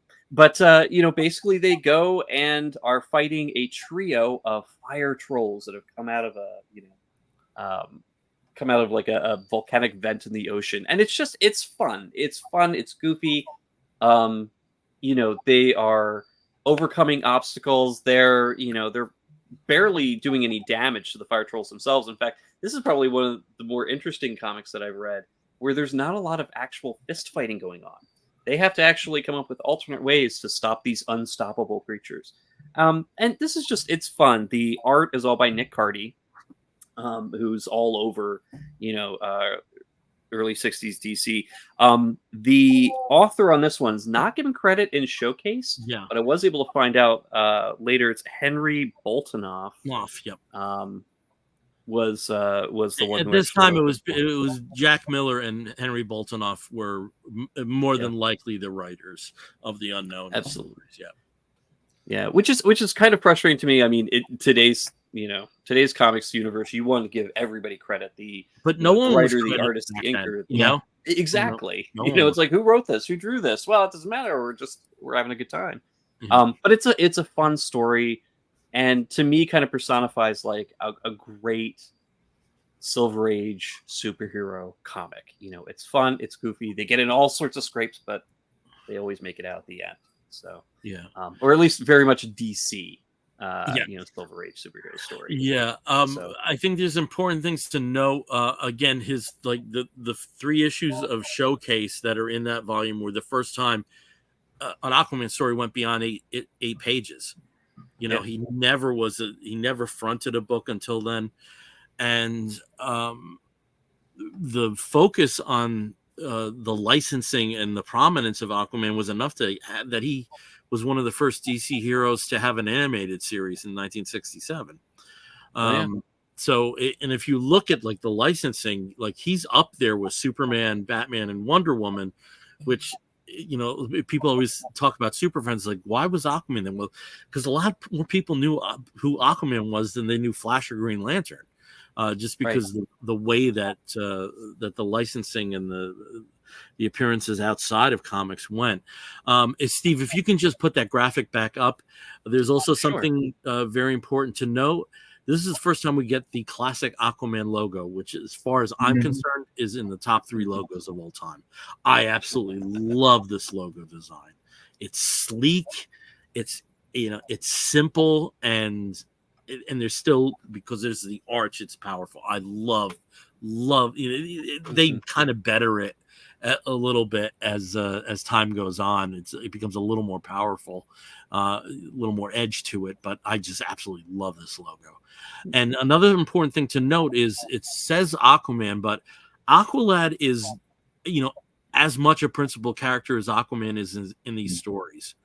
He's in every page. Yeah, he's on every page. Very much a duo through this, and that basically stayed that way until the introduction of Mira into the series, which I think was in the issue 19 or something. When did Ramona come on that title? Ramona was already off by this time. Okay. She had And actually, lot of this the will adventure have comics. almost all of the Ramona appearances. Yeah, too here. I She think had they all come in- sort of were. Yeah, she had come in like I want to say like 59. Yep, 59 all the Yeah, way which would have through been to. right after Kirby. Well, it would have been right around the same time as Kirby on Green Arrow in Adventure, so they kind of go hand in hand. She's on there until 61 under Adventure Comics. So I think it may have come in a little bit earlier than that, but they consider the Silver Age for him to be 59 when they actually reveal his origin for the first time. Gotcha. Okay. In the first story. And you know, I know a lot of people poo-pooed the telephone books, you know, the essential, because you know this is like very simple paper, but you know, just the bang for your buck in terms of the reading is fantastic. There's some stuff doesn't work as well in this format. Green Lantern in particular, I think, because it's such a color-based character. Legion, you know, which was, you know, a series that had a hell of a lot of dynamism, and the colors don't work as well. The DC and Marvel horror in the 70s and the Jonah Hex work beautiful. I would rather read them in black and white than the color versions at this point. Yeah. So I miss Hue Essentials, but my bookcases don't. They're all there. Okay, so you know we were talking about backups, and you know for a long time in comics, particularly in it's a hard to call like action and adventure and detective anthologies, but they effectively were. You know, there was always the lead with, you know, Superman or Batman or Superboy, depending upon the title, but backups were the way to go. It wasn't uncommon in the mid to late 50s for each book to have 3 stories. The first story would be a bit longer than the backup 2 would be like 6 to 8 pages. And a series that started as a backup was Tales of the Bizarro World. Okay, so this is some of the craziest shit that happened pre-Marvel. Steve, I think you have some graphics there. This is a collected edition. The series Tales of the Bizarro World only lasted 15 or 16 issues. Adventure 285 to Adventure 299. With issue 300, they were replaced by a much more substantial series, Legion of Superheroes. But what we have in these appearances is some crazy, crazy stuff. The concept was with Bizarro, the way in the Silver Age version that he came to be was that there was a device called the duplicator ray, which was imperfect, and that's how when it was shot at Superman we got Bizarro, and then how it was shot at Lois Lane we got Bizarro Lois, and at some point off panel someone shot the duplicator ray at the Earth. So we got a Bizarro Earth many miles away on the other side of the sun. But instead of it being a round, it's a square Earth. And that's the conceit that follows Bizarro through this. And you just have to take it with the biggest grain of salt that these actually took place in the same universe that these other stories were taking place. Steve, if you could just keep going there with the ads. This was the first issue, Tales of the Bizarro World, with the main character Superboy, who was the lead adventure at the time, involved in a ball game with a bunch of Bizarros. This page never appears in the comic book. And then I included some splash pages from some of the other stories. The case of the super loony lawyer, and Bizarro there is not Mary Payson. Mary Payson, yeah. And you also like instead of Stella Dow, I forget what his secretary was, but you see the Bizarro versions of Jimmy Olsen there. And then if you can go to another page there, Tales of the Bizarro World, this is where Blue Kryptonite these blue kryptonite beings are there and they're invading the bizarre world, and because of their radiation, they're killing all the bizarros. But that's okay because it's a bizarre world. As you can see, Lois, their radiation's deadly to us. Isn't that wonderful? And through the whole series, you have the backward logic. Orphanages are for adults and not children. The cars go in reverse. They never go forward unless you're backing up, and that's when they go forward. In Bizarro World, Clark Kent the bizarre Clark Kent is his secret identity, his superhero being, not Bizarro. There's all this kind of crazy twisted stuff. Now, all the series, though there were a host of artists at the time, all the issues are written by Jerry Siegel, who was the co-creator of Superman with Joe Shuster. He had left DC Comics in 1947. He returned in 1959 as work for hire, working on the character he created and the universe he created, but didn't enjoy in the spoils, and that's a story for another time. But his editor on the Superman books was a gentleman named Mort Weisinger, and by every account, and I literally mean this, every account, the dude was garbage.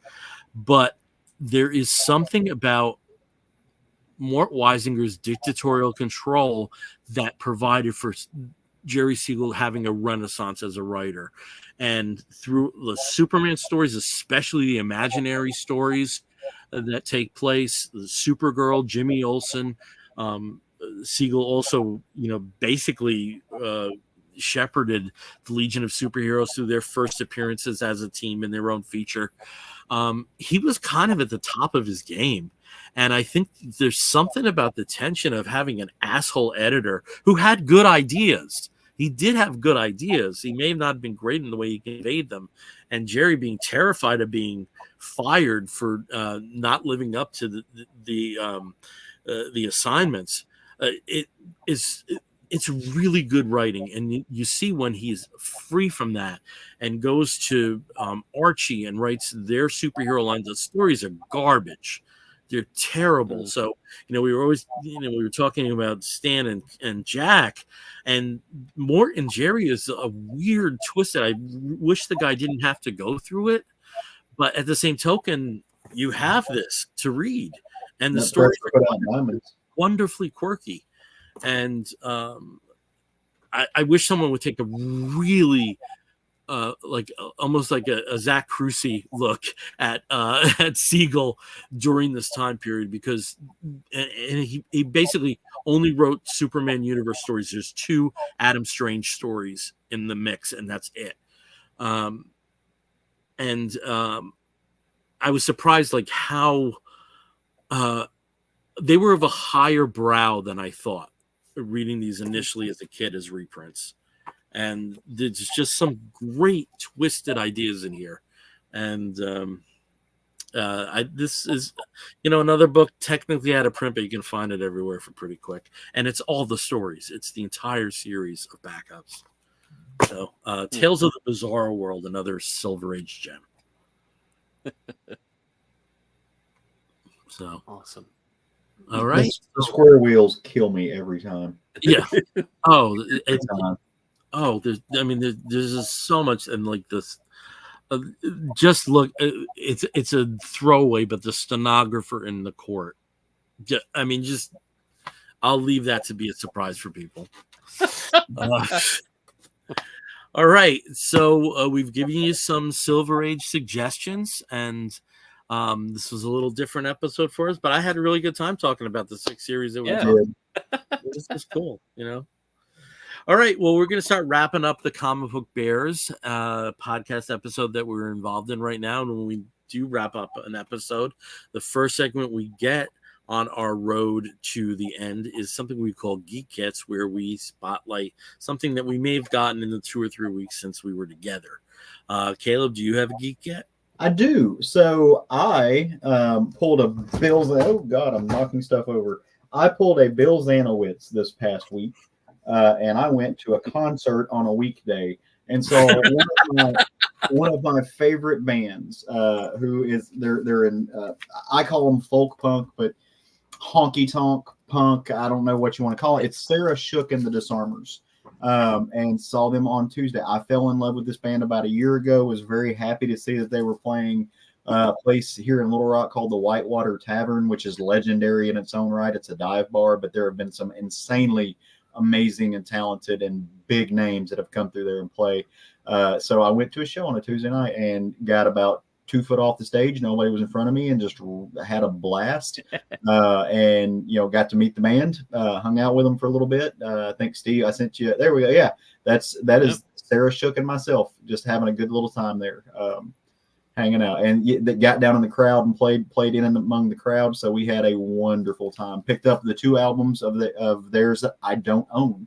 And this is cool because, like I said, it defies genre. It's a mix of honky tonk, rock and roll. It's queer. It's a good time. So I'm all about it. So go check them out if you don't know them. All right, cool. You're on my rotation, thanks to you, actually. I'm going to disrupt the rotation to borrow off of Steve what he just said, and I'm going to go next because mine are also music oriented. I'm not going to go into the specifics about the band that I got to hang out with, AC/DC. You can see that in my feed. But Patrick and Glenn accompanied me to Princeton Record Exchange last week in their travels onto their Philadelphia date. I saw their date in Brooklyn. And I picked up 2 vinyl albums, and if the dichotomy between the two do not adequately define Bill Zanowitz as a listener, I don't think I know anything but would. The first of these vinyls here is, and I just called them vinyls, and they're not vinyls, they're albums. This first one is the first time on vinyl for Throbbing Gristle TGCD1. In 1986, Throbbing Gristle released an unreleased 1979 recording, and until now, it's only been available on CD because it was a CD release. It was even named after that. So this is the first time that has been released, and their lightning bolt logo is just it's iconic, and this is very early industrial music, not to everybody's taste, but for me, they were the first band that really challenged what my perceptions of what could be considered music was, and they will remain one of my favorites till the day I drop. And then the next one is the other side of the coin, something completely commercial in definition. This is the soundtrack to the 1970 film Tomorrow. And this was a Don Kirshner created group. Tomorrow is also the name of the band. And if you'll notice, the young lady that's in the middle of the 3 men there, that's a 21-year-old Olivia Newton-John. Mm-hmm. So before she had solo success, she was briefly a member of Tomorrow. I have yet to watch the film, but Steve graciously was able to connect me with it. So I may have a secondary report, but if you know about Don Kirshner's history in terms of the manufactured groups, he was responsible for 2 of the big ones, the Monkees and the Archies. And this music is very much in that, exceedingly pop vein. So Throbbing Gristle and Tomorrow. I mean, Bill, before we move on, where do you land on the whole debate about whether Throbbing Gristle are the godfathers of industrial? Oh, there's no other. Okay. There's no other. There's no other. And any band that has, and I don't even want to call them bands, any act that has something, where they could also claim whether it's Leather Nun or Cabaret Voltaire, or God forbid White House. There is connective tissue with TJ. So yeah. Okay. There's a group called White House that was named after one of the Mary Whitehouse, who was one of the highest. Oh, that's where they got the okay. Yeah, that's where they got their name. And for my years, White House were specifically designed to shock, whereas Throbbing Gristle, though a lot of their visuals and music itself was quite shocking, it wasn't conceived in that phony nature, as far as I'm concerned. I am not very high on White House. Nurse with Wound is another early band along those lines, but for me, TG is it. There's no thing that we know is industrial music without Throbbing Gristle.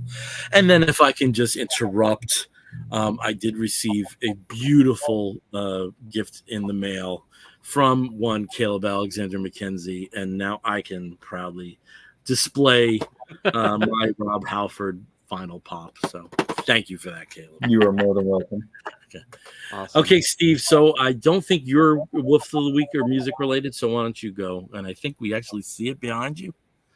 Well, one of my gets here is the Ultra Mega poster promoting the return of James Heron's series, big kaiju image series. It actually drops next Wednesday, the 18th of September. So Very this cool. is just promoting it coming back. I think it last came out, issues 1 through 4 was back in 2022 now. So I think we're 2 years since the last issue, but issue number 5 will pick up on that. So I got that wonderful poster from Pennyworths. And then I also picked up an odd thing from Pennyworths that I wasn't expecting. And that is Ed Brubaker and Sean Phillips' Houses of the Unholy. Mm-hmm. True crime, cults, satanic panic. Okay. Loved it. Well, I'm gonna have to get one just to match you guys. Absolutely. We all have to have our own copies. I have to have it. Yeah. Okay. I can't be. And it's out. Bill. It's right up your alley. You're gonna. Oh yeah. No. It was why I didn't pre-order. I don't know. Yeah. I don't. It was just by chance that I saw. I think because I'm just not used to seeing Ed Baker's name in solicits anymore. So yeah. So that could be it. Also, if you look closely, it's got a young Olivia Newton-John before she was in the so. Yes, you could see her. You could see her here. She's hard to make out because she's not surrounded by 3 naked men. But okay. Now, before we move on to our last segment, which is the Woofs of the Week, we do have to acknowledge the passing of 2 individuals. That one was incredibly important to comic culture, and the other one was very important to, just basically genre culture in general. And Caleb, I think you really wanted to talk about the first gentleman, and Steve, if you can talk. Yeah. So. David Cassidy, of a lot of fame, but planetary fame, astonishing X-Men fame.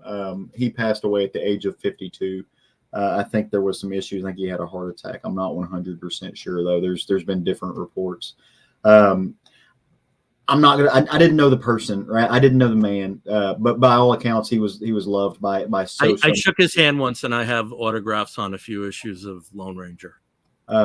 Which is just so good. Yeah, he's ridiculous. I knew his lines, right? Yeah. And so but I've gotten endless enjoyment from his work, and the way that he was able to take and just depict these characters and create the worlds that he did. He was a singular talent. He was beloved by everybody. Did not know this, but he was actually my good friend John Lucas's best man in his wedding. So a little Arkansas connection there. Way too young, but we got some amazing work to remember him by. So just condolences out to him, his family, all of his friends. It's truly heartbreaking, and it doesn't make sense that John Cassidy is no longer in the world to me at all. But did he start doing work outside of comics?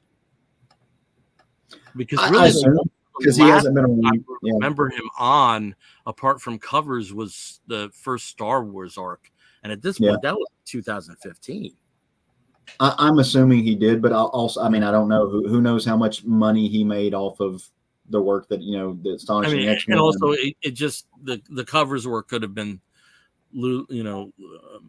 lucrative. Yeah. So I'm not sure. Like I said, Jesus Christ. Little girl. But just it hurts. It hurts to have to not know that he's in the world anymore. And if I could just advocate, because it seems of the stuff that he had, fairly long runs on, Lone Ranger from Dynamite always seems to be buried, and it's a shame because I've always called it Ultimate Lone Ranger. It's that widescreen feel, and he just felt like somebody that, no matter what he was working on, he elevated the project to a certain degree. Uncanny Avengers, I think, was just that was an A-list book because of him.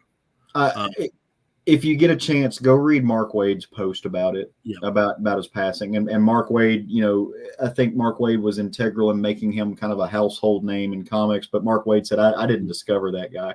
I just, saw art that was amazing and made a connection with him. And the next night threw somebody his name and stuff. And I just thought that was a wonderful way to put it.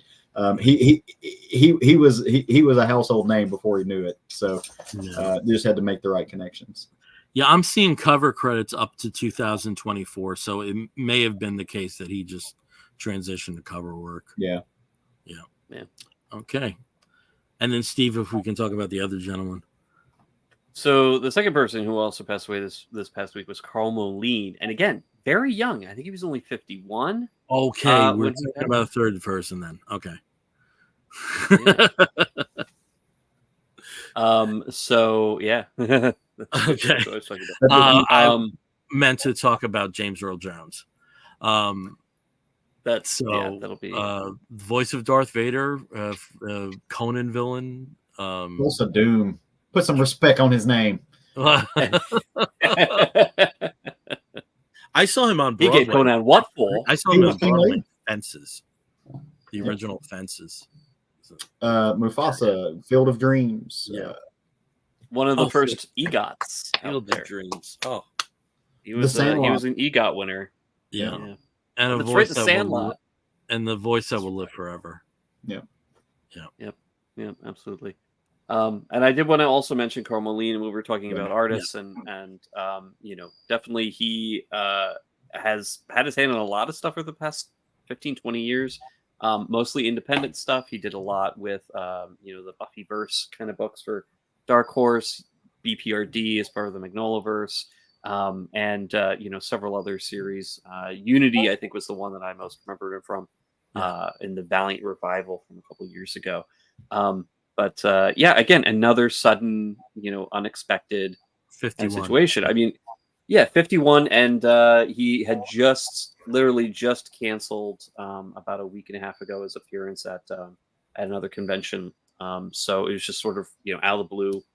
I don't think anybody knew about that. Many people. Yeah, I don't think about it. All right. Let's go out on a more cheerful note. In that more cheerful note is something we call the Woofs of the Week. In the bear community, if you find a fella attractive, you woof at him. And we do something very similar, or we woof at something which may be comic book related, but it may also be a TV program or a film or a charitable initiative, anything under the sun that we think you, fair listener or viewer, may be interested in sampling. I'll start as I always do with Steve. Steve, what is your Woof of the Week? Well, this is kind of like this is a fun woof. It is basically something that I'm going to be recommending once it releases, which will be on the 17th of September. It is going to be out and available. You can rent it or buy it on Apple.com and a couple of other video on demand services out there. And that is the Mike Mignola Drawing Monsters, which is a documentary that was kickstarted a couple of years ago. And was very successful as a Kickstarter, and has been making the rounds at multiple, film festivals over the past couple of years, and finally is getting a full release. So, absolutely have to recommend this, this documentary. Anybody who can go out and catch it, rent it, or buy it, because it is great. And plus, it's fun listening to Mike Mignola, his wife, and everybody else who worked and knew him for years. It's just a lot of fun stories, and he's still pretty cute. So. Okay. Over to Caleb. Caleb, what is your Woof of the Week? Well, to follow in the vein of my Geek Get, my Wolf of the Week is musical in nature. We are spoiled as far as comics go for having crossovers. Things that we love meet each other all the time in that, but that does not happen in the world of music too often. Right now, two of the biggest metal bands on the planet are touring together. I should say two of the biggest metal bands who didn't play at the Olympics are touring together, and that is Mastodon and Lamb of God. I'm a huge fan of Mastodon. If you have ever talked to me about music for more than 5 minutes, Mastodon will come up. I just listen to them constantly. But they did a team up with Lamb of God. They created a song. It's called Floods of Triton, which you can streaming now. It is amazing. It's too often when bands do stuff together that it's not great, right? Like it's not the sum of its parts. This is amazing. Like this song is freaking fantastic. I have listened to it just on repeat. I want an album of these guys team up. Randy Blythe sounds incredible over Mastodon's just playing and stuff. There's so much good about this. So go check this out if you're a fan of the metals and live your best life. Okay, cool. All right, Steve, I have a graphic for mine too. And my Wolf of the Week is a series I didn't know about. It was filmed in 1969. It aired in 1969 in the UK, and then later in 1971 in the US. And it's a series called Strange Report. Kind of weird comic book connections here. The lead is Sir Anthony Quayle, and let's face it, Bill has a type. And he plays Adam Strange. No real connection, but who is a retired Scotland Yard criminologist who gets called into some of the really strange cases in the UK. And he has a team with him. There's Hamlin Gent, who's played by Kaz Garris. And if you ever saw the first Wonder Woman TV movie in 1974 with Kathleen Lee Crosby, he plays Steve Trevor. And his neighbor and effective assistant is Evelyn McLean, played by Anarchy Willis, and she's probably best known as being Polly of Ben and Polly of the companions for the first and second Doctor Who. So some cool connections with stuff that you may have seen. I've watched 3 episodes. I believe there's 16. I think we have access to 15 right now. Something like that, yeah. Yeah, and it's a really interesting show. It was actually, going back to Thunder Agents, it was co-produced by Norman Felton, who was the producer for Man from U.N.C.L.E. Initially, they were going to film half a season in the UK and then half a season in the United States. There's very high production quality for 1969. These are film-level car chases, and they were obviously using like top of the line lenses, because this looks like it was filmed just a few years ago. Really interesting series in terms of a kind of quirky police procedural. That's the best way to put it. So Strange Report, I don't know its availability handily in the US, but if you're in the UK, you might be able to still find this particular edition in a 5-disc set. And as I said with Sir Anthony Quayle, Bill has the type. So cool. All right, I guess we're wrapping this up. Thank you for joining us. It was a little different tonight, talking about books from the past. Next time around, we'll be back to the current day, I'm sure. But again, we are the Comic Book Bears podcast.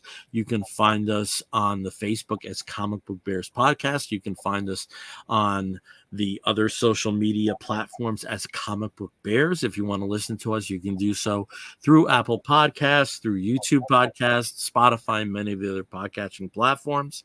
And if you want to write to us, please do so by sending an email to comicbookbears@gmail.com. If you're going to Baltimore Comic-Con, both Steve and I will be around, so please say hi to us, while Caleb frowns, and he knows this is a temporary situation and he'll be there at some point. So stop being all mopey. You got a life. You have a life. So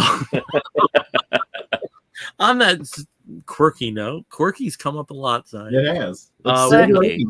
And again, I'm Bill Zanowitz. I'm Steve Morey. I'm Caleb Alexander McKenzie. If you're listening to the audio version, you're going to hear Woof and Explosion. We'll be back in 2 weeks or so. Take care, everyone. Boom. Woof.